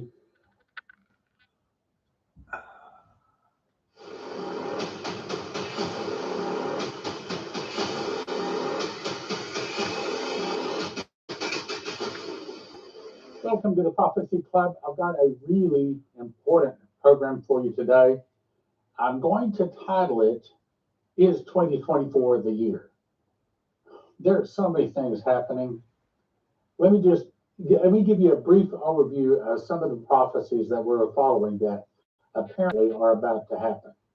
First of all, August 3rd, 1984 was when the angel came to Dmitri. 40 years later puts it in 2024 for the fall of America. We don't know that it's going to happen in 2024, but 40 years, that makes sense. He does a lot of things by 40. in that it's 40 years later, we can at least say it's getting close. Second thing, October 11 to 13, somewhere in that ballpark, is the Date of Atonement. And well, I've got at least two people that say that this is 2024 is the year of the Jubilee, which only happens once every 49 years and then it lasts a whole year. And the Jubilee means that all of our debts might be removed, all land is returned, and slaves are set free. Talking about us, slaves of the Federal Reserve, slaves to the federal government, that long story. Next, are we about to see a new financial system come in? Are we about to see massive arrests? We're talking about like in the ballpark of 400,000 people being arrested, no small thing. Now remember, Shane Warren was told that there would be a financial storm, followed by the dollar going down a third, a third, a third. Some other people said that. He said it down to zero, worthless as leaves blowing in the wind. And the thing that would start that was when they started selling oil in another currency other than the dollar, and that started June 9th, 2024. Next point. BRICS just happens to be coming online. They believe that they're going to bring it online at their summit October 23, 24. That could be what Shane Warren was told, the death of the dollar. And today, one of the things we're going to talk about, Groover said, well, he was told by an angel speaking to him, when Russia opens her doors, we do the fall of America. I'll tell you more about it. Warren also was shown, give us our entitlements. A budget bill that is now currently trying to get passed may be causing the government to shut down. That would mean no money goes out. That means no food stamps, no entitlements, no Social Security, no checks going at all from the government. That may happen in the next 2 weeks, and appears to be because the Republicans are saying, we want you to approve, no one can vote but citizens, and the Dems are not going for it. So that could be a stopping point. Next thing is probably the early part of next year, from like April the 11th to June 1st, we could see Israel split, and then God split America with an earthquake. Also, we're going to be talking about today, the UN approves a bill forming a world government. Now it's just a matter of sticking the nations into going along with it. Also, there's about to be a dock workers strike from everything the articles are saying. And that would begin to close most ports, just like Dana Coverstone was shown. All right, so if you have an IRA, 401k, or if you need gold or silver, 800-200 gold. Call them. Doesn't hurt, doesn't cost you anything. Call them and just say, look, here's my situation. Can you help? 800-200 gold. Okay. So this is the article. I pulled up the sentences that you need to read here so you can read them a little bit easier. So this is straight off of the UN website. And they say sustainable development goals, or the way we would say it is world government. So this press release, United Nations adopts a groundbreaking pact for the future to transform global governance. Global governance. That's another way to say world Order, yeah. Specifically, the United Nations adopts this, and this is September 22nd. Apparently, at this point, it has passed and is already approved. The article goes on to say the General Assembly noted that the pact would, quote, lay the foundations for a sustainable, just, and peaceful global order. That's world government for all peoples and nations. Now, let's go to what I think is very interesting. So we first had Henry Gruber come in and speak. He was actually our first speaker at Prophecy Club. I remember it specifically. It was August of 1993. Prophecy Club started in June 1993, and I didn't know what I was doing. So I got together a few people, and turns up about 100 people showed up. We met down at the library, and he talked that night. I remember that also on Ezekiel 38 and 39, but that's not what this one's about. He actually made, as I recall, 6 DVDs for Prophecy Club, which, by the way, you can watch them all at watchprophecyclub.com. $20 a month or $200 a year. Watchprophecyclub.com. Now, this one apparently is in process of being fulfilled. I'm about to shock you with what I'm about to tell you. So, now, what did this guy do? So he walked and prayed over cities, walked over like 500 cities. He would get a map and systematically walk down every street in the city, praying aloud, praying in the spirit, pulling down strongholds, loosing the angels to do warfare. When it was done, he would go up to a high point over the city, raise his hand, reclaim the city for God, and many times revival would break out. During one of those walks, December 14th, 1986, I remember this story well. He said, I got done walking, so I decided I would walk up and see Carnarvon Castle. He says, I went on top of the Eagle Tower in the Carnarvon Castle. All of a sudden, I was lifted above the earth, looking down on the earth like a globe. I saw all of these massive amount of all kinds of ships and airplanes coming out above Norway. Murmansk is what he said was the location. They headed down between the United States and Europe. They literally covered the whole Atlantic.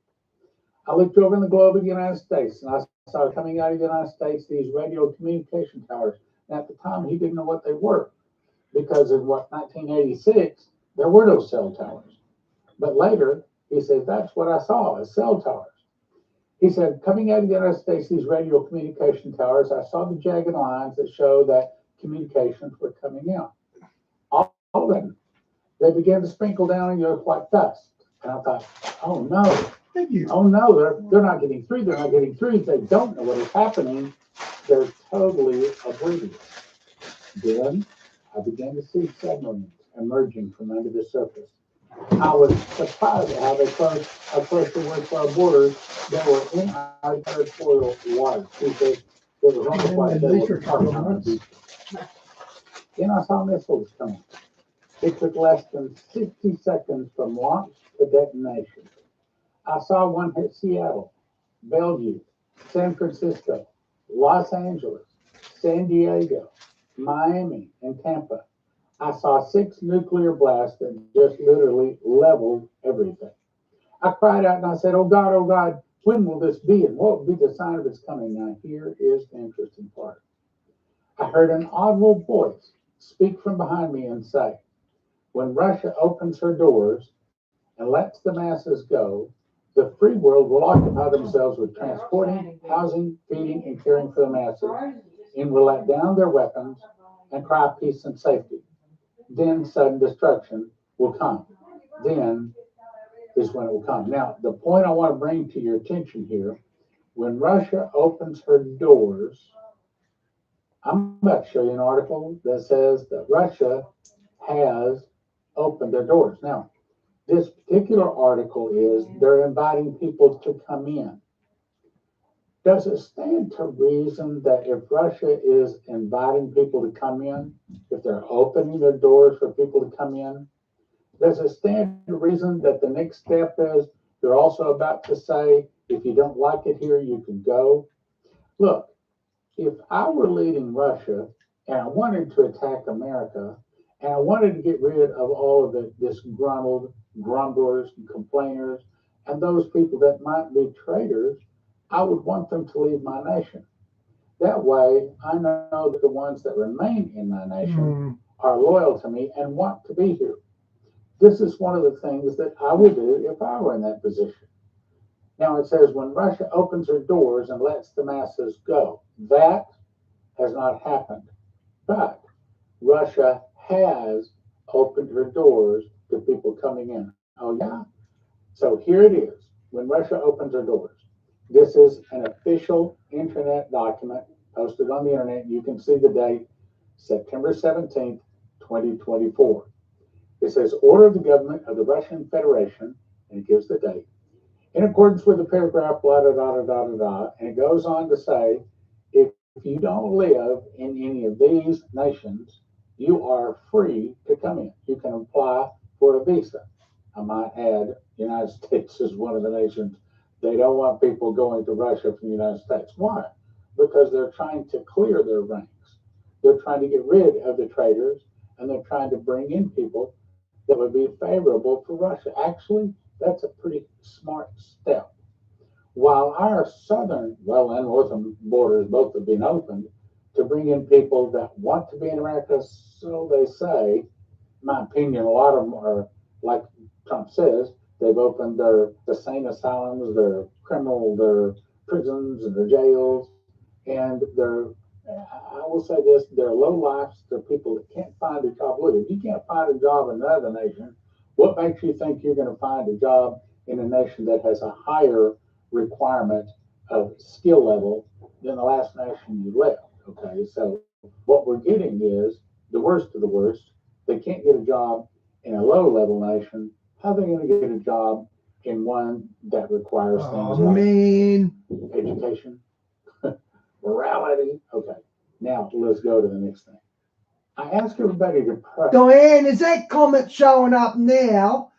We got 4 days of drenched rain coming, so I'm not going to be able to see this because this moon only shows up for 3 or 4 days, doesn't it? So I'm going to miss it. Damn. Okay, and I don't know if they've taken it down yet, but there's legislation that is, we're asking people to pray against, that the UN would not form a world government. Okay, now as further proof that our dollar is about to die, this is straight out of Wikipedia. Oh, that's a comet. It's not the second moon they were talking about. Because it's talking about the 2024 BRICS summit. And it says Brazil, Russia, India, China, South Africa, which is where they get BRICS from. But they also say that there's Ethiopia, Egypt, Iran, United Arab Emirates. But other articles say that there's now like 159 nations. They're holding a summit. And that summit is going to be, as I recall, October 12 and 13. No, October 22, 24. There it is. And Putin is now confirming 34 additional nations are interested in joining. What are they doing? They're doing away with the dollar. They're going around the dollar. And see, Shane Warren was told the thing that will start the financial fall, the death of the dollar, is when they start selling oil in another currency other than the dollar. And he was shown that they would be scheming to kill the dollar by selling oil in other currency. And that's what this is talking about. They're going around the dollar. Here it is. This is the BRICS Summit, October 22, 24. And a lot of people think that that is when they will introduce their new BRICS currency. So it's very possible in October, we're going to see our dollar start to fall. Now, further confirmation. Do you recall that Coverstone, I'm going to read it in just a second, said that all of the ships worldwide would be standing still? And that was Dana Coverstone, he gets a lot of attention. associated with suitcase nukes. Well, here it is. Port officials brace for potential strike by dock workers along the East Coast, September 20th. $240 billion in goods move through the two ports each year and 600,000 local jobs. Try to imagine 600,000 people laid off. According to the union, a strike would affect ports from Maine to Texas, 6% of the U.S. shipping traffic. So why are they doing this? My suspicion is it doesn't have to do with the economy as much as it has to do with the Moloch Cabal worshippers shutting down our society because we're about to take away their financial system. We're about to take away them owning and controlling America. So they're shutting down America. I don't think it's going to stop here. I think that the prophecy, which I'm about to read, says it's going to continue to where no ships on the planet are moving. Only one organization. Diane, how old was your father when he That would be passed? the Moloch Ball worshippers. Goes on to say the ILA has threatened to strike if a new labor agreement is not reached by the time the current contract expires on October 1. The odds of a rare strike are now rising. Loading and unloading cargo, containers and automobiles would come to a standstill. Cruise ships would still move. The two ports are currently unloading about 20 large container ships a week. That's a lot. And they expect 150,000 containers to be unloaded ahead of the strike deadline, Rooney said. Ocean carriers are beginning to put embargoes on export cargo. In other words, the whole world is shutting down their shipping, it's not just America. So that doesn't come into the east of the Gulf Coast ports and then wind up just sitting there. Other container ships, they say, will be moored at specific spots in the New York harbor or off the coast during the strike. In other words, it sounds like what I'm about to read from Coverstone is in progress of happening. All the ships shutting down. The union is demanding sizable wage increases for its members, as well as production from job killing automation. So let's read what Coverstone said. 2020. And of course, this was before the election. And in 2020, we thought, oh, maybe this will take place in 2020. And it didn't. Nor 21 or 2 or 3. But is it going to take place in 24? It looks like so. Watch.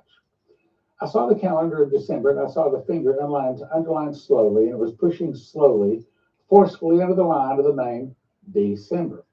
And it flipped over to January, then underlined it just as slow and was pushing.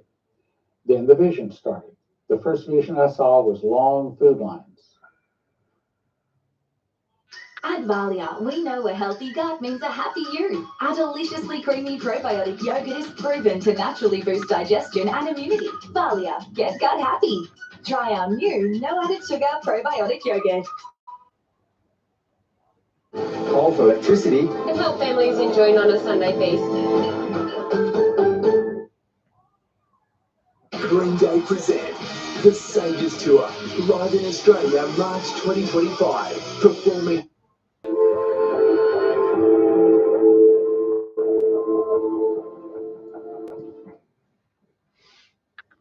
Well, why would there be food lines? Because the dollar just dropped by 30% down to zero? Are we about to see that?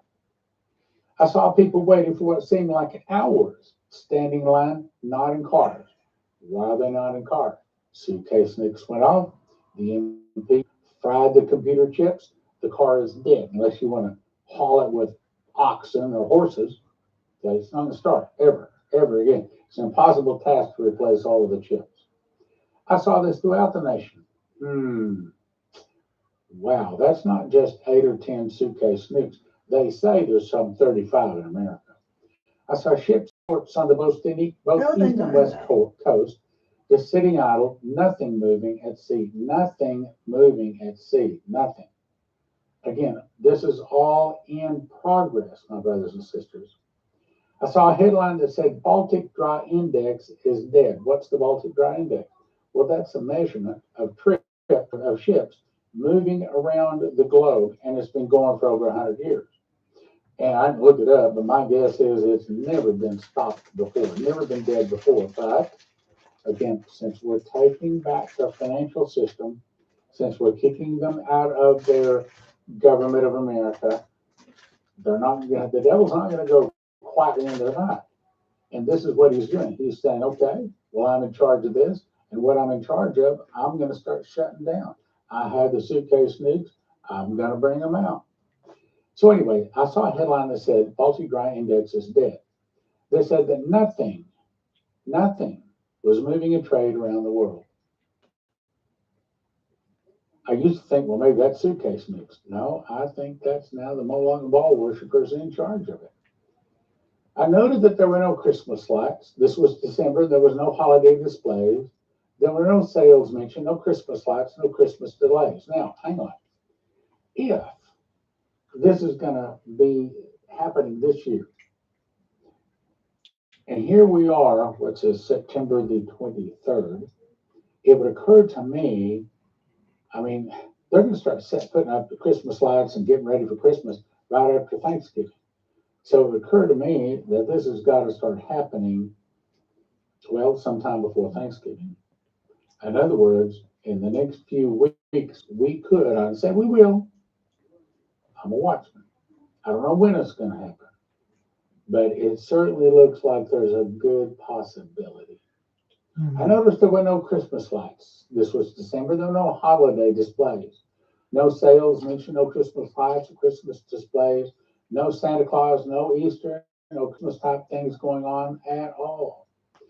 It was a great sadness over the land. People seemed very dazed and very confused. My guess is, that's a guess, my guess is by this time the dollar has fallen, all of the ships in the sea are stopped. They come out with a new financial system, maybe. Maybe the dollar is still down at the bottom, worthless as leaves blowing in the wind. Plague All right. after plague. But there were Christians who stood out because they had faith.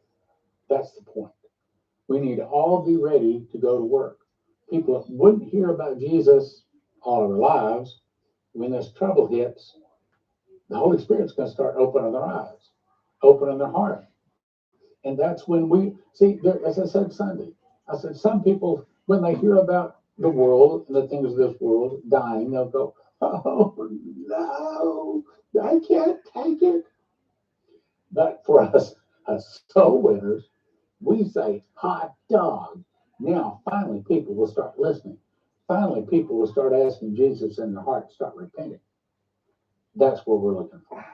Christians who stood out because they had faith. They had hope in Christ. They looked like burning charcoal. They were carrying torches wherever they went, the Word of God. A lot of people rejected their approach, but they kept the faith. They didn't back down from telling people about Jesus. They kept telling people that they desperately need Jesus at this moment. They said, you need Jesus now. You need Jesus now. You need Jesus now. Don't wait. Don't wait until tomorrow. You need Jesus now. A lot of the message was rejected, but there were some who were coming and surrendering and praying and being saved. That's what we look for, my brothers and sisters. I saw what looked like shopping malls that had been converted into shelters or living quarters. You might want to go to josephkitchen.com, Joseph's with an S, josephskitchen.com. Get yourself some food. They ship it out within 24 hours typically. Get yourself some food. Most of this long-term storage food, you're talking $9,000, $10,000 to feed one person for a year. Joseph Kitchen, you can do it for about $1,000 a person. josephskitchen.com. My suggestion, it's not too late. You can go there and probably get it by the end of the week. I saw what looked like shopping malls, converted into shelters and living quarters, like after the Hurricane Katrina, people sheltered in football stadiums. The businesses in those shopping malls were all shuttered. I saw people on cots. I saw food outreaches. I saw people who were misplaced. It was not like a homeless shelter. This was like something bad had happened, and people were in shelters. What's the bad? Dollar blowing worthless as leaves in the wind, suitcase nukes going off, all of these ships shut down all around the globe, nothing moving. Okay, we've been telling you this stuff for a long time. I continue to see shuttered properties. I saw people in homes wearing coats with closed curtains. Does that tell you the time of the year? That has been a constant thing in the visions. People inside their homes looking out, seeing what's going on. When I look at the people looking out the curtains, I see more of this dark, gray, snow-like stuff on the road. And I talked to him. Nuclear Dan had ash. never heard of anything about a suitcase nuke. Didn't even know what a suitcase nuke was. He just was shown this. And guess what fallout looks like? Dark, gray, snow-like stuff. It's like powder. It goes everywhere. It falls on everything. You can't prevent it. And it blows around everything. It's in your Wow. hair, your eyes, your ears, everything. It wasn't pure snow like after a fresh snowfall. What was it? It's fallout. Suitcase nukes going off. Then I saw headlines reading, nationwide outages plague the Southwest. Suitcase nuke goes off, fries all the computer chips, and all the electricity goes off, and it might not ever come on again. Another headline said, Americans, by the way, for that, you can go to sat123.com, sat123.com. They've got solar generators. I mean, at least big enough to charge your cell phone, maybe keep a computer running. Okay, go check it out. Americans don't know who to blame for the darkness. Why? Because the suitcase nukes have been here since the 80s. Okay? Some of the darkness stretched in Canada, stretched north into Canada, but it was not everywhere. I saw America with lights flickering. It was like the whole country outlining the United States of America, including Alaska and Hawaii. It was like a light. Before it goes out, it flickers and starts flashing. It looked like America was a light bulb about to go out. Then I saw vultures with food hanging out of their mouth. These vultures were heavy and fat with rotting food hanging out of their mouths. Why?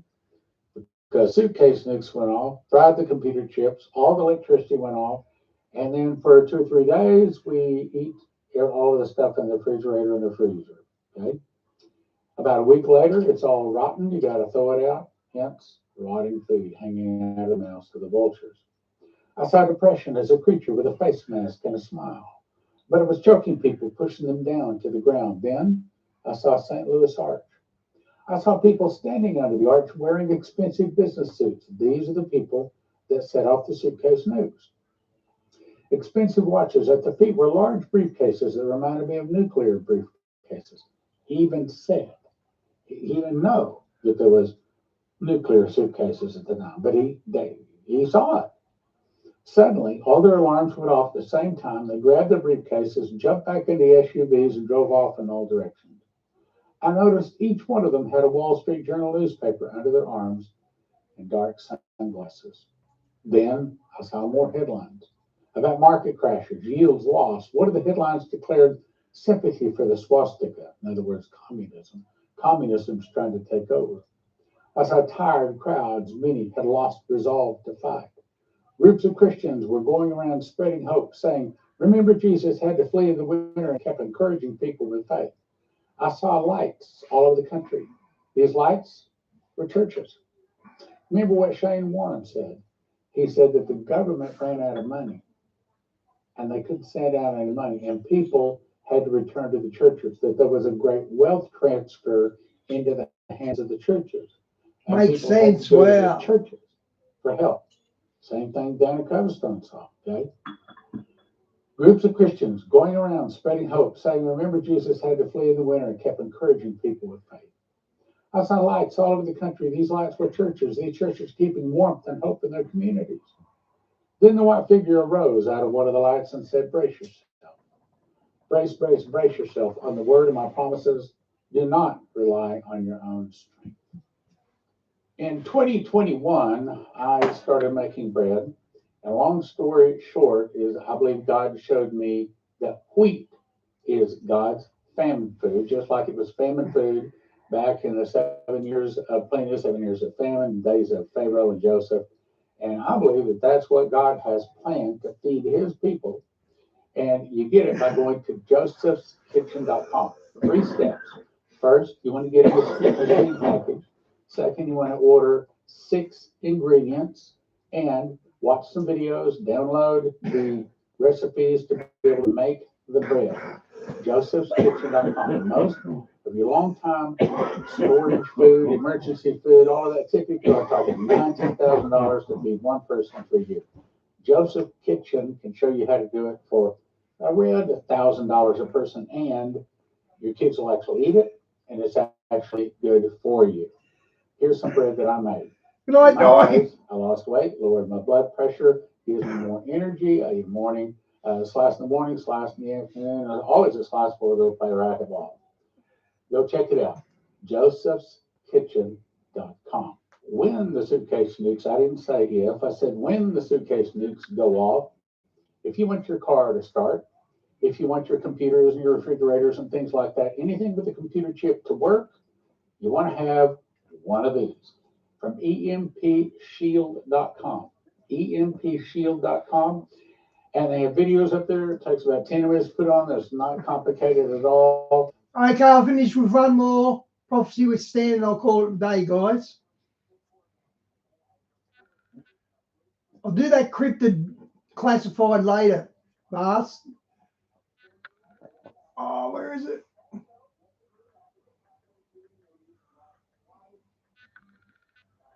I didn't load. Hang on.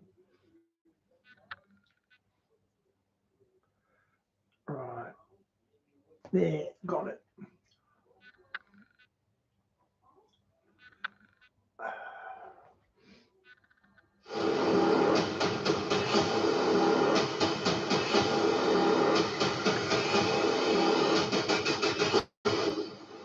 Welcome to the Prophecy Club. Our topic today is the bear angry enough to destroy America yet?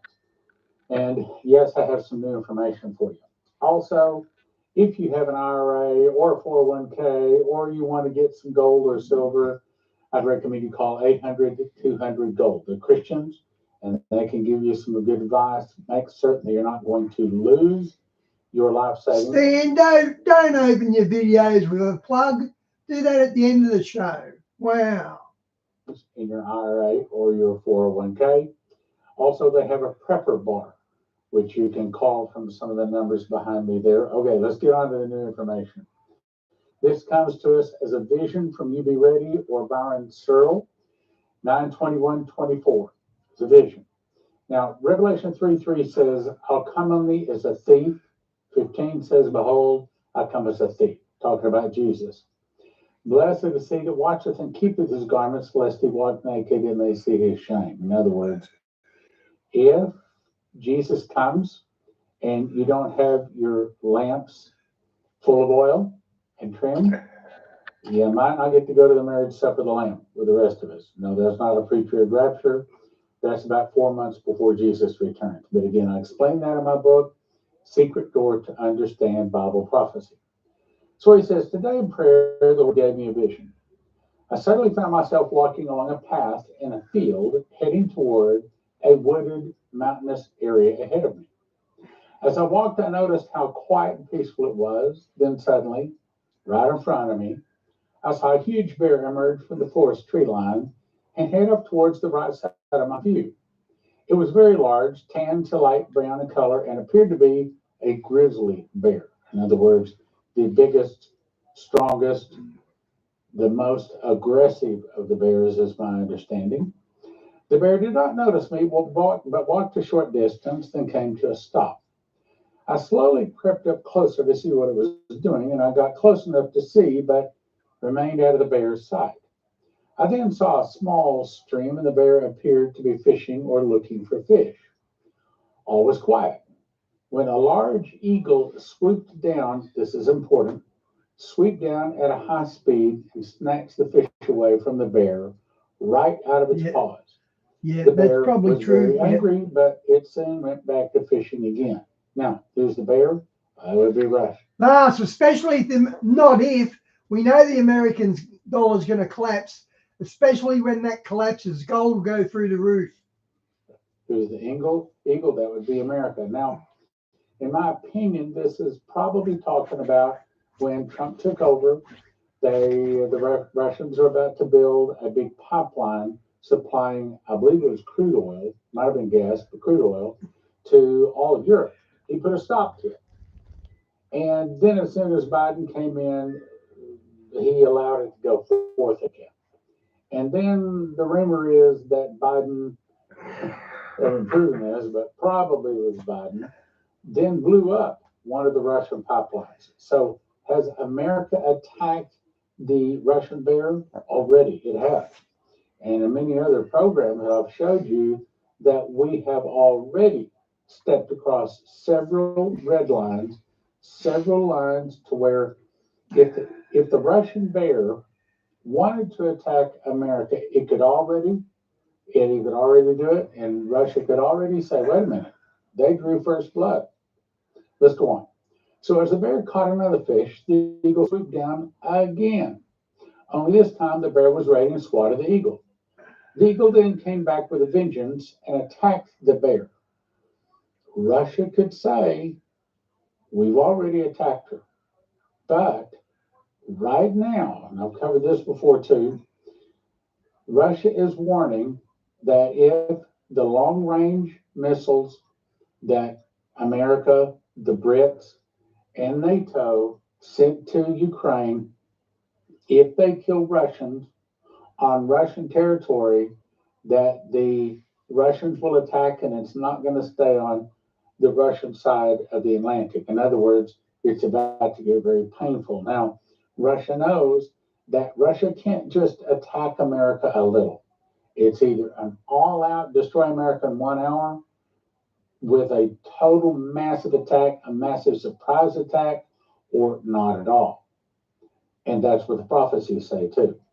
The eagle then came back with a vengeance and attacked the bear. I saw the eagle's sharp talons tearing at the bear's flesh. We're already doing that. And apparently the prophecy says it's about to get worse. But then the bear raised up, caught hold of the eagle. It grabbed the eagle by the wings and tore them off, then flung the eagle to the ground.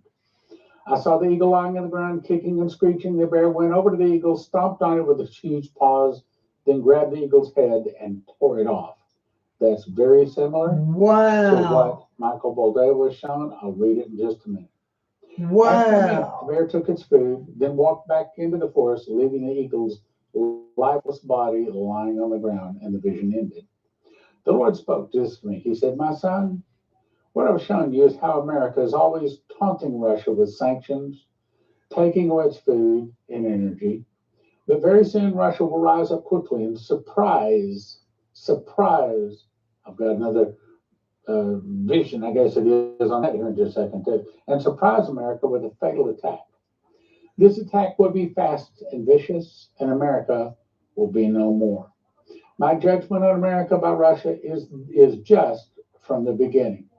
In other words, what we're seeing is the early phases of the fall of America. "Tell my children to repent and turn from the wicked ways. I will forgive them, for I'm patient and just.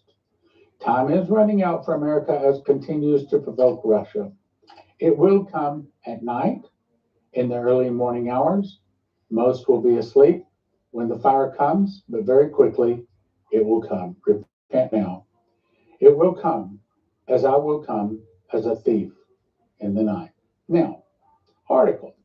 Pray for peace as the madman of the West, that's us, that's America, okay?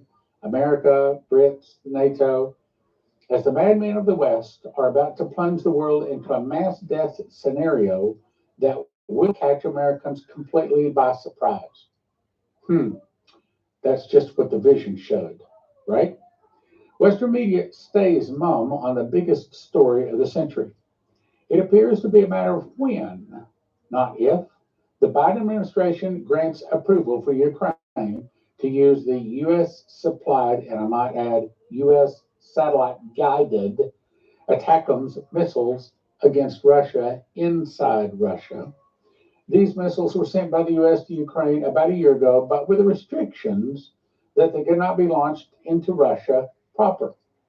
The heads of state in the United Kingdom and Canada, perhaps the U.S.'s closest NATO allies, are pushing hard for the Biden administration to approve long-range hits on Russian cities and infrastructure, almost guaranteeing the start of World War III.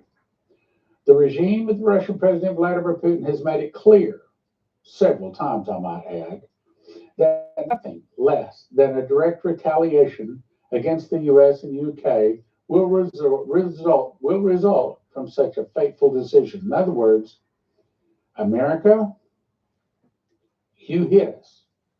You kill Russians on Russian soil, and we're going to take you out. But America, headed up by Mohawks and in control of the Mohawks and the evil people that desire to destroy America. Remember, they told Benjamin Fulford, "We've ruled this planet for thousands of years and we'll destroy it rather than give it up." This is them making good on it. They will destroy America. Now, here's another confirmation of what we're talking about. This way back in 2004, Michael Boldea, which is the grandson of Dmitry Duduman, I dreamed I was walking through a sparsely wooded forest, and suddenly my attention was So Dudeman's grandson had visions and dreams. I didn't know that. drawn to an eagle flying high above the tree line. It was a beautiful sight to behold as the eagle rode the thermals, flying in slow, lazy arcs across the blue sky. I began to quicken my pace and keep up with the eagle's flight, all the while keeping an eye on it and noticing that it was slowly descending toward the earth. And for many years now, America has been slowly falling away from Jesus. I followed it for a long time, its descent not being sudden, but very gradual. Finally, I came upon a small clearing where there were no trees, just some bushes on the edges of the green grass. The eagle landed in the clearing and began to look around, not seeming to notice me. As I began to wonder what the relevance of this was, a man dressed in white, hands clasped in front of him, appeared beside me and said, "Be patient. In due time, you will see the purpose." I was silent as I watched the eagle. It was beginning to grow somewhat impatient when suddenly, it seemed out of nowhere, a brown snake lunged at the eagle and bit down on the left wing. That's 9/11. The snake's strike was very quick and very precise. The eagle reacted without delay, clawing and pecking at the snake, cutting deep wounds in its underbelly. Remember, we went to war with Afghanistan and Iraq after this, trying to defend itself and ward off the serpent. As it seemed the eagle was winning the battle, like now, okay, we pulled out, okay, and the serpent was retreating, another serpent appeared, red and black diagonal stripes covering its body, and without hesitation struck out on the eagle's right wing, biting down and refusing to release. In my opinion, that's suitcase nukes. After a momentary tug of war, How do you reach suitcase nukes for a serpent bite in the wing? How do you come up with that, Stan? the serpent tore off flesh and feathers, leaving a large wound on the eagle's right wing. The second bite was much worse than the first, and for an instant the eagle was stunned. Then a serpent, much larger than the previous two, made up of many colors or many nations, slithered toward the eagle, opened its mouth, lunged, and took the whole of the eagle's head in its mouth before biting down. That's the Russian attack that destroys America in 1 hour, as was told to Dmitry Duduman. The serpents retreated, and the man who had been standing beside me walked to the eagle, knelt, picked it up, held it in his cupped hand. The look of grief on his face was beyond any I've seen in my life. Just looking at the man's face broke your heart. The man continued to look down at the eagle with a pained voice that said, "The true tragedy is that at any moment it could have sought the safety of the above. At any moment, America could stop sinning and repent, turn to Jesus. Jesus will hear from heaven, forgive our sins, and heal our land. But we don't do that. The true tragedy is that at any moment it could have sought the safety of the above. It could have soared toward the heavens and would have found its protection. This has been revealed to you that you may know that the first bite, 9/11, has been. The second bite, suitcase nukes, in my opinion, is yet to come, and the third will be its destruction. The second bite seemed to come from an unexpected place. See, most people don't even know that there are suitcase nukes in America, much less that they're going to go off. Here's an article I put on a couple of days ago, but it still fits, so I'll cover it briefly. Russia is literally threatening us with World War III. Most people in the Western world don't seem to care. Well, part of it is they don't know because the news is not telling them. They're entirely convinced that the Russians will never use nuclear weapons, so they're not afraid to keep pushing the Russians closer to a breaking point. When the Russians finally reach their breaking point, what will they do? They will destroy us in 1 hour, the prophecies say. The Russians have been feverishly preparing to fight a nuclear war. Today, their strategic nuclear arsenal and their anti-missile systems are far superior to our own. Whoever strikes first, they say, will have the best chance of surviving a nuclear conflict, and we know that that's exactly what they do. Take us out in 1 hour, as Revelation 18 says. Now, let's jump to another one.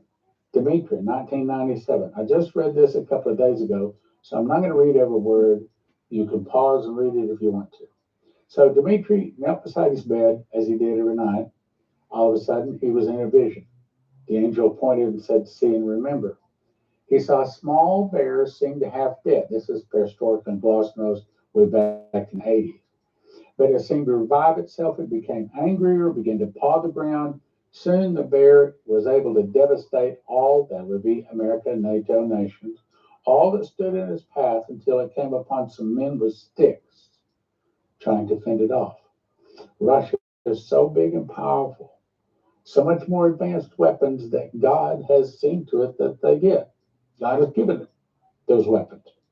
Why? Because America has fallen away and started sinning. She's become the habitation of devils, the hold of every foul spirit, the cage of every unclean and hateful bird, Revelation 18. By this time, the bear had grown so large it seemed to crush the men underfoot, continued to rampage. At first, they thought the great bear was dead, but it grows with power and strength and anger, suddenly destroys America. Now, here's another confirmation. This is Virginia Bouldet. This is Dimitri's grand.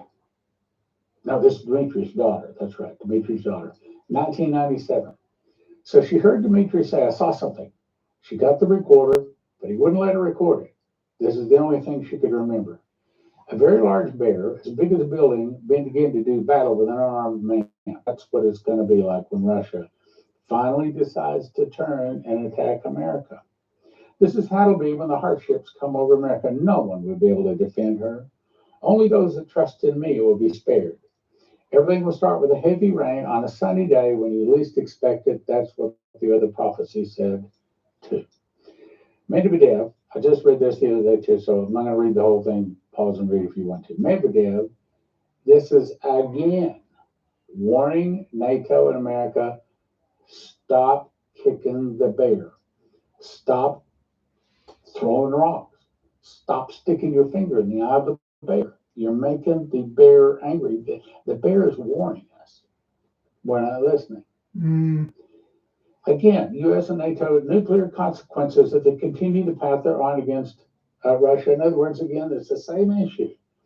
These weapons that you've given to Ukraine can push the button to fire them, but they can't aim them without U.S. satellites. Russia knows this. So when they hit Russia, Russia has already made the determination it's really coming from America, from NATO, and it's going to give them the excuse to attack and take America out as they have desired to do for a long time. Now, I showed this the other day, and I'll just cover it briefly. These are the documents directly from Russia showing that Russia is now inviting people from selected nations, America's not on the list, from selected nations to move to Russia. So that means that Russia has opened her doors for people to go to Russia.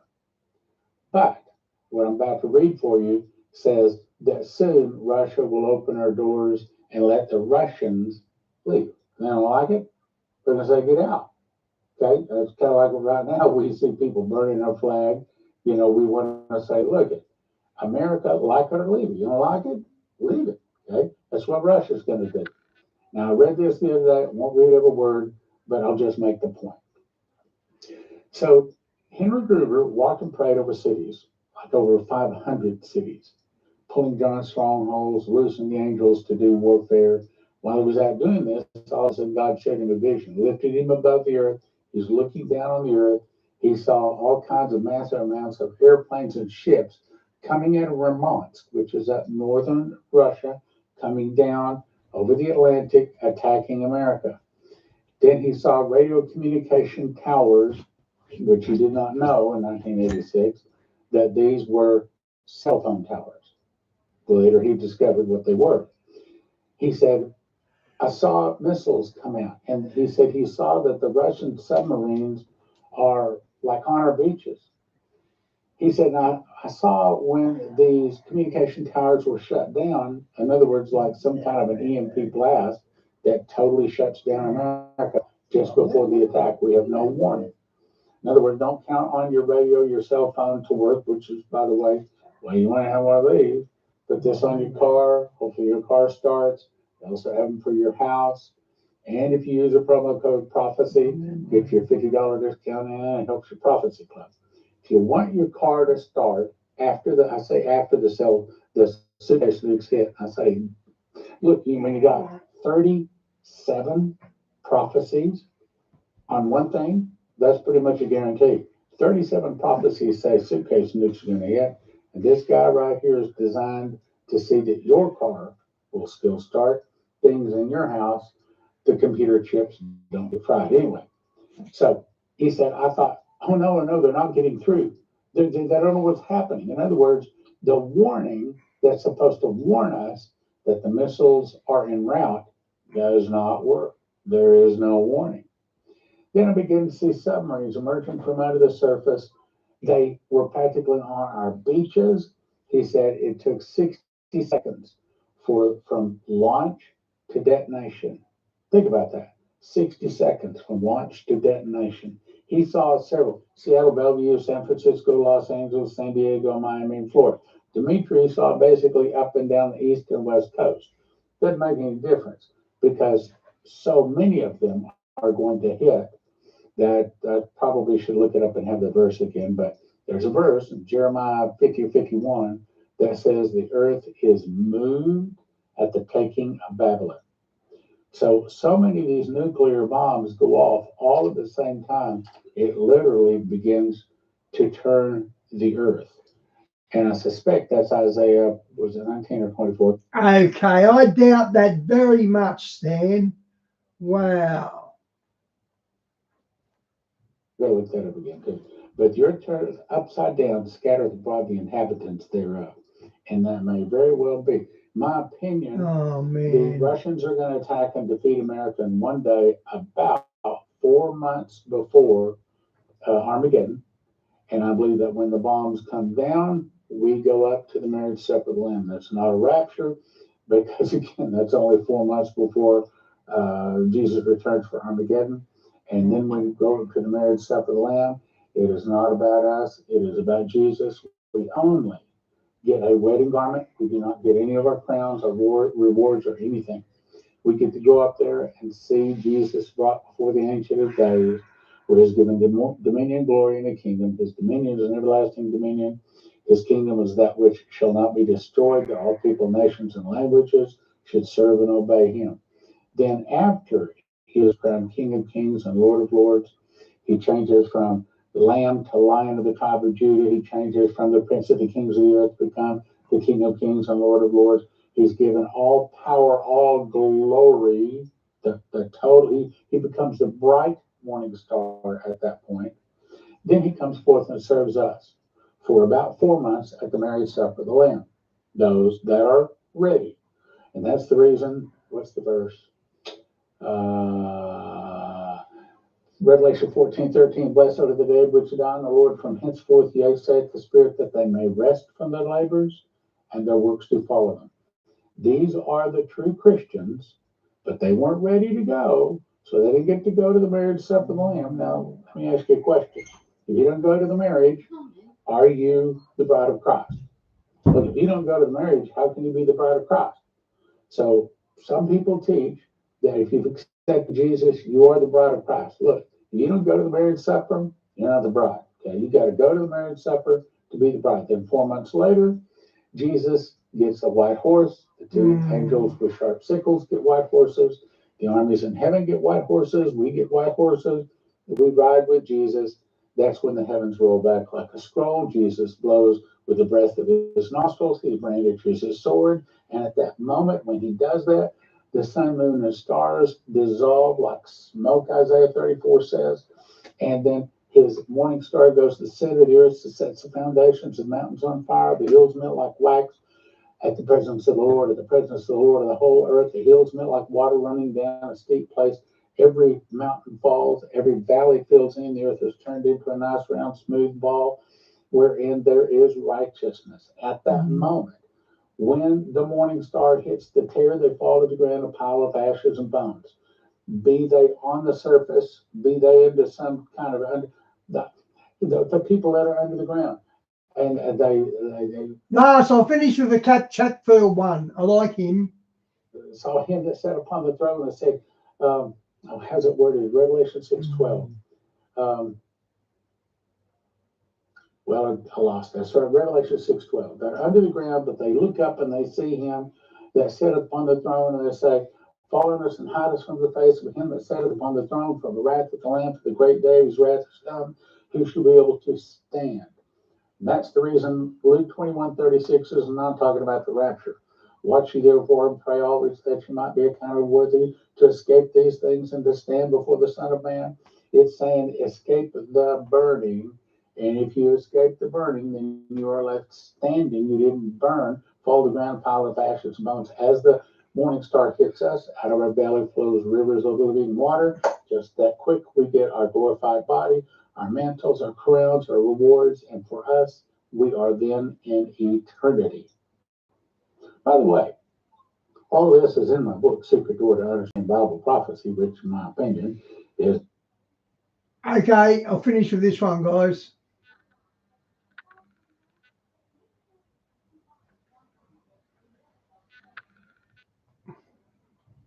Welcome to Shoebox Books and Tags. Are you dreaming of becoming your own boss, or are you a bit? A lot of the things that you're buying on a daily basis, these companies telling you that these things are for your health and for your benefit, but could it be the exact opposite? We're going to talk about supplements today. We're going to talk about the companies that are poisoning us with a lot of the products that they're creating, and then also trying to promote, healthy standards in the background. That Okay, that wasn't what I thought it was going to be. Hang on.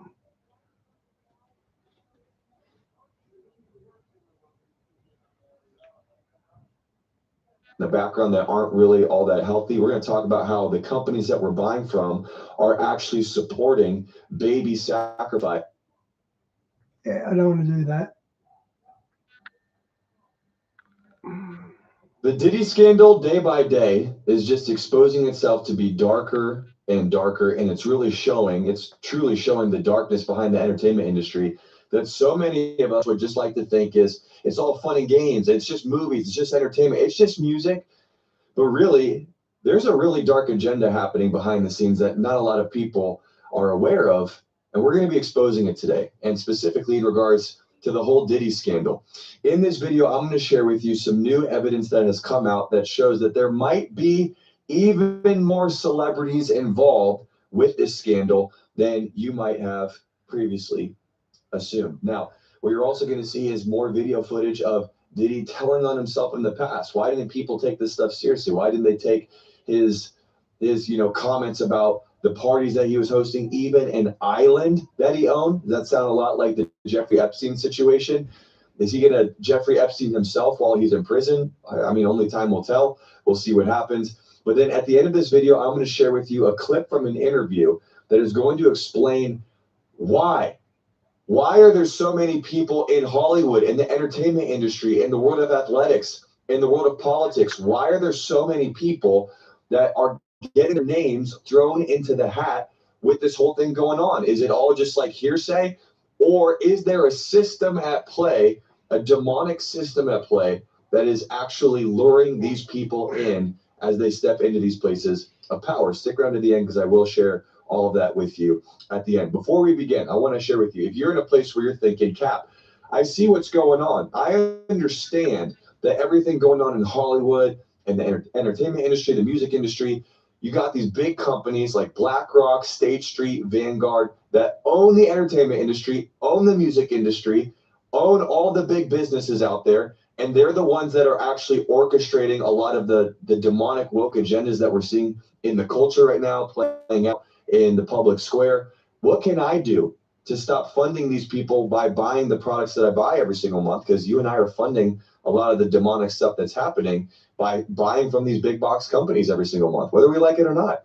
We have an option for you. If you want to go to switchwithcap.com, I want you to schedule a call with my team to learn how you can switch some of your shopping for basic goods that you'd be buying from a Walmart or a Costco. I'm talking about cleaning supplies, things like that. You can buy made in America manufactured goods. You can buy products that are extremely high quality, save money while doing it, and you're supporting conservative values all through the process. You don't have to support BlackRock, State Street, Vanguard. You don't have to support these massive conglomerate organizations that I believe are actually ushering in the Antichrist system of the one world government, one world religion, one world currency. You don't have to be a part of that. You can actually buy great products at affordable prices, even saving money while you do it, and supporting the values that you and I believe in. Go to switchwithcap.com to schedule a call with my team just to learn more. Link in the description and in the comments. And even if you don't end up wanting to switch, our team would love to pray for you on the call. So let's dive in. Let's check out a couple of these clips where Diddy is, I mean, the signs were always there, but it seems like nobody had the stomach to actually pay attention to this Your stuff. parties are the hottest ticket around. They won't even give me a permit for the parties, man. They don't want me to throw the parties no more. But we ain't gonna stop. We're gonna keep on having fun, bringing people together from all walks of life. We're gonna head on my party. They're gonna be shutting them down. They're gonna probably be arresting me, doing all types of crazy things just because we want to have a good time. You know, whenever you bring up a different element into people's environment, things that broaden people's horizon, people get intimidated. So a lot of people out there that feel intimidated by it. It ain't nothing but break it down racial barriers, break it down generation barriers. People from all walks of life. Ron Perlman talking to Jay-Z, Jay-Z talking to, you know what I'm saying? It just goes on and on. You know, it's just like people from all walks of life connecting and getting together. Yeah. Getting together and doing what? The hottest ticket in town. People dying to get into your party. How does that make you feel? I mean, it's cool. You know, it doesn't make me feel any way special. It doesn't make me feel like a bigger person. It just makes me feel like I know how to throw a party. Everybody, he's talking about his parties. He's talking about how the cops are eventually going to shut down his parties. That was in 1999. Go figure. Look at where we're at right now. Check out this other clip of him boasting about owning an island. For what purpose? I'm just curious. Yeah, I have an island. This is just for inspirational motivation and usage only. You know what I'm saying? You don't know a lot of black men that come from the hood. They got an island. I got an island. It's called Love Island. So when I took you to Love Island, and then you realize that the plane landed, and then we had to float to another island. What was going through your head when we were going there? I was gonna go to Love Island. This nigga, he mad. What was your favorite time that I took you off the grid? When you going off the grid with me, you gotta go to sleep for a week. Yeah, Dude, Wow. I'm just saying. Have you ever seen the movie Sound of Freedom, where they go in the middle of the jungle? I think it was in Colombia, where there's this whole child trafficking operation, and we want to pretend like that stuff Tom Horn was the first one I saw come out with a POTUS. isn't real. I mean, who knows what's happening on the island? But with everything coming out, having an island called Love Island, it's very secret, going off the grid, can't tell everybody what's going on. One can only imagine. Let's see a couple more things here. Oh, how about this? This clip just came out. What's his face? Jason Lee is revealing all these people that he was aware of that were at these parties. Let me know if you're familiar with any of the names that he listed. A lot of these celebrities, every single celebrity in the culture has been to Diddy's house, which means they've gone through all his phones, text messages. I could read you my text message to Diddy. What day is it airing on the show, on the network? Are you coming on the show? Diddy, what's this? It's all been business for me. It's been business for me. I don't have nothing inappropriate to them people because I don't deal with them like that.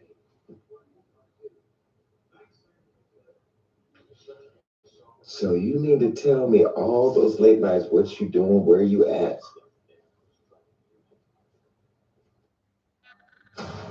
Is this dream we're living the only one that's available to us? Bingo.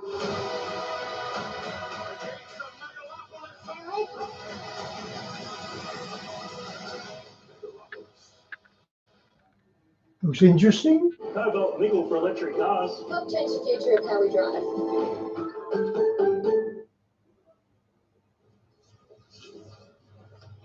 I've seen Jay-Z at his house. I've seen T.D. Jakes at his house. I've seen Chris Brown at his house. I've seen Jordan Woods at his house. I've seen Travis Bishop T.D. Jakes. That's wild. Scott at his house. Looks I've good. seen Beyonce at his house. I've seen Tiana Taylor. I've seen them all. Now, we was all in the backyard, but I've seen them all. I've seen Usher there. I've seen DaBaby there. I've seen Justin Bieber there. I've seen everybody's been to a Diddy party. I've seen Lindsay Lohan, Ashton Kutcher, Demi Moore, Tyrese, Amber Rose. I've seen them all have been there. Mary J. Blige. I've seen them all. But just because you go to a Diddy party doesn't mean that you were getting sprayed down with Vaseline and baby oil. Because I can tell you right now, ain't nobody ever sprayed me with nothing. So it's important to remember before you go crazy and you start speculating too much about these people. We don't know. We don't know what was going on.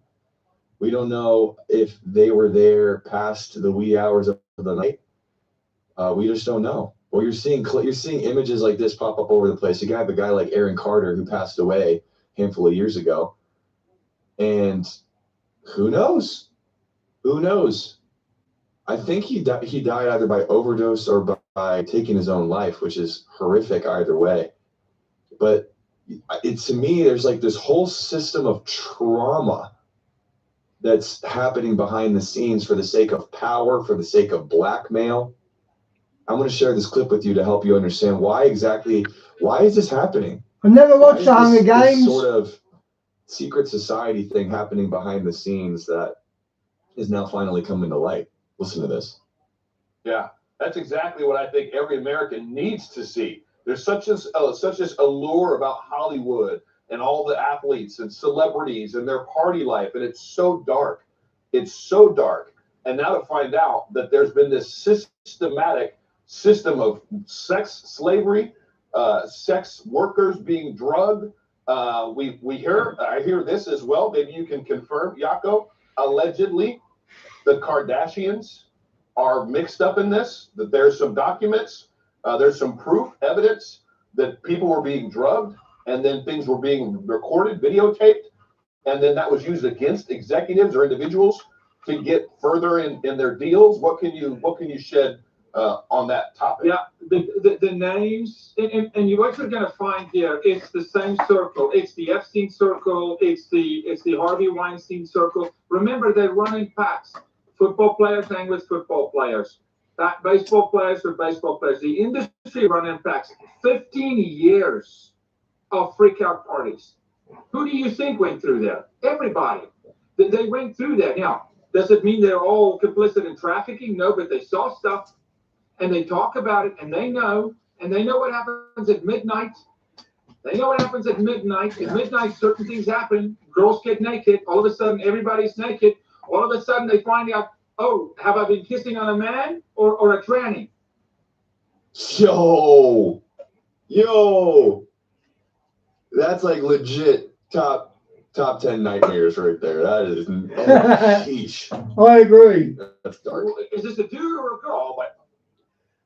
All being recorded at midnight. And now, one thing that cannot happen, and we cannot skim over, is the record label executives. Remember, Sean was led into the industry by a particular record label executive. We're not going to mention his name right now, but biggest of the biggest. Alan Davis, I think his name is. Music, made him, right?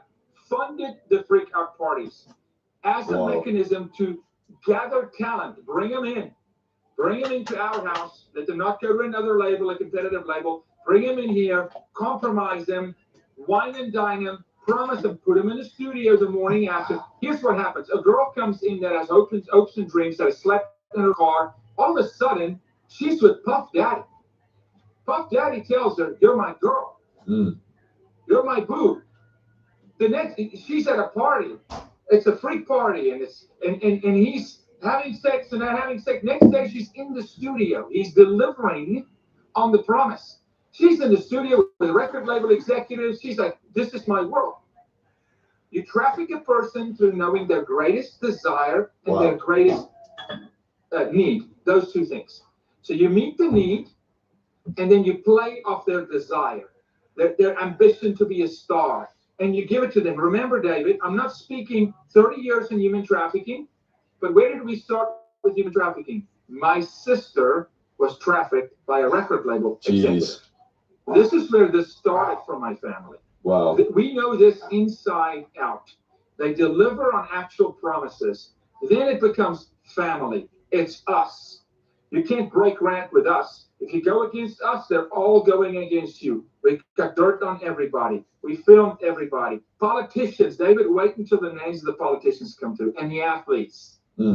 Wait until the names of the athletes. What about the 15 years? What about the video? What about the videotapes? Are those going to be admissible somewhere? Is that all going to be collected? All of that stuff going to be filed so that the American people can hear it, can see it, can at least know it? We don't want to see it, but can see exactly who's on there. How confident are you that the American people this time, unlike Epstein, are actually going to be able to see the names of the people that are complicit in all this absolutely evil deeds? Something interesting is happening. Damian Williams, the U.S. attorney, right? That's the prosecuting attorney here that filed this, right? I don't know. This guy's cut from different cloth. He's not a typical New Yorker. He's playing a different kind of a ball here. He will have to subpoena the FBI because they raided the house, remember? The houses. Like they raided Epstein Island, like they raided everything, like they raided Rudy Giuliani's house and got Hunter Biden's hard drives. They sit with it. They've got it. They have it. They're probably going to have to be subpoenaed to present it because it's not with the court at the moment. It's not with the prosecuting attorney. It's with the FBI. Now, is the FBI going to play ball? I don't know. I hope so, David. I hope they get a court ordered by a judge to say you will release. You reckon Oprah's a guy? Does the American public see it? I do not think so. I really don't. But I do think the court sees it. I hope the court sees it too. Frankly, I hope we do understand what's going on. But here's why I say that this whole thing is demonic. Did you catch what he was saying about how what do these people do? These record label executives, they prey on your need and your desire. They meet your need and then they lure you in based off of where they want to take you or where you want to go. And the need is met so that they can build trust. And then now it's like, okay, well now do this and this so that we can take you to where give you whatever your heart desires. Does that sound familiar with a character from the Bible? It reminds me of this character in Genesis chapter 3 called Satan, who deceives Adam and Eve and says to Eve specifically, hey, if you eat from the tree of the knowledge of good and evil, you know the story, if you eat from this tree that God forbade you to eat from, because he told you not to eat from it. Why? Not because you're going to die. That's what Eve said. Well, God told us that if we eat it, we're going to die. Satan said, no, that's not what's going to happen. If you eat it, your eyes are going to be enlightened and you will start to see how God sees. And God doesn't want you to be like him. So you should eat from it because he's actually holding out on you. The rest of the story, Eve eat the fruit. She and Adam both eat. They get put under this curse called sin. And it's why we're seeing all the craziness happen in the culture that we're seeing right now. This is obviously from a biblical perspective. But that same spirit that overpromises and underdelivers and preys on insecurities and preys on you and says, God is holding out on you. I will be your savior. I will take you to the future that you desire. That's exactly what the devil's done. And the devil continues to destroy God's people for a lack of knowledge. And here we are, 2024. There's nothing new under the sun. This same spirit is behind everything going on in the entertainment industry and in the culture. But here's the good news. The good news is you can look at what's happening in the world. You can say, well, this is so evil. Okay, guys, see you tomorrow. That's true, but the God bless. news is that Jesus is coming back very soon. When we see all this stuff getting exposed, Jesus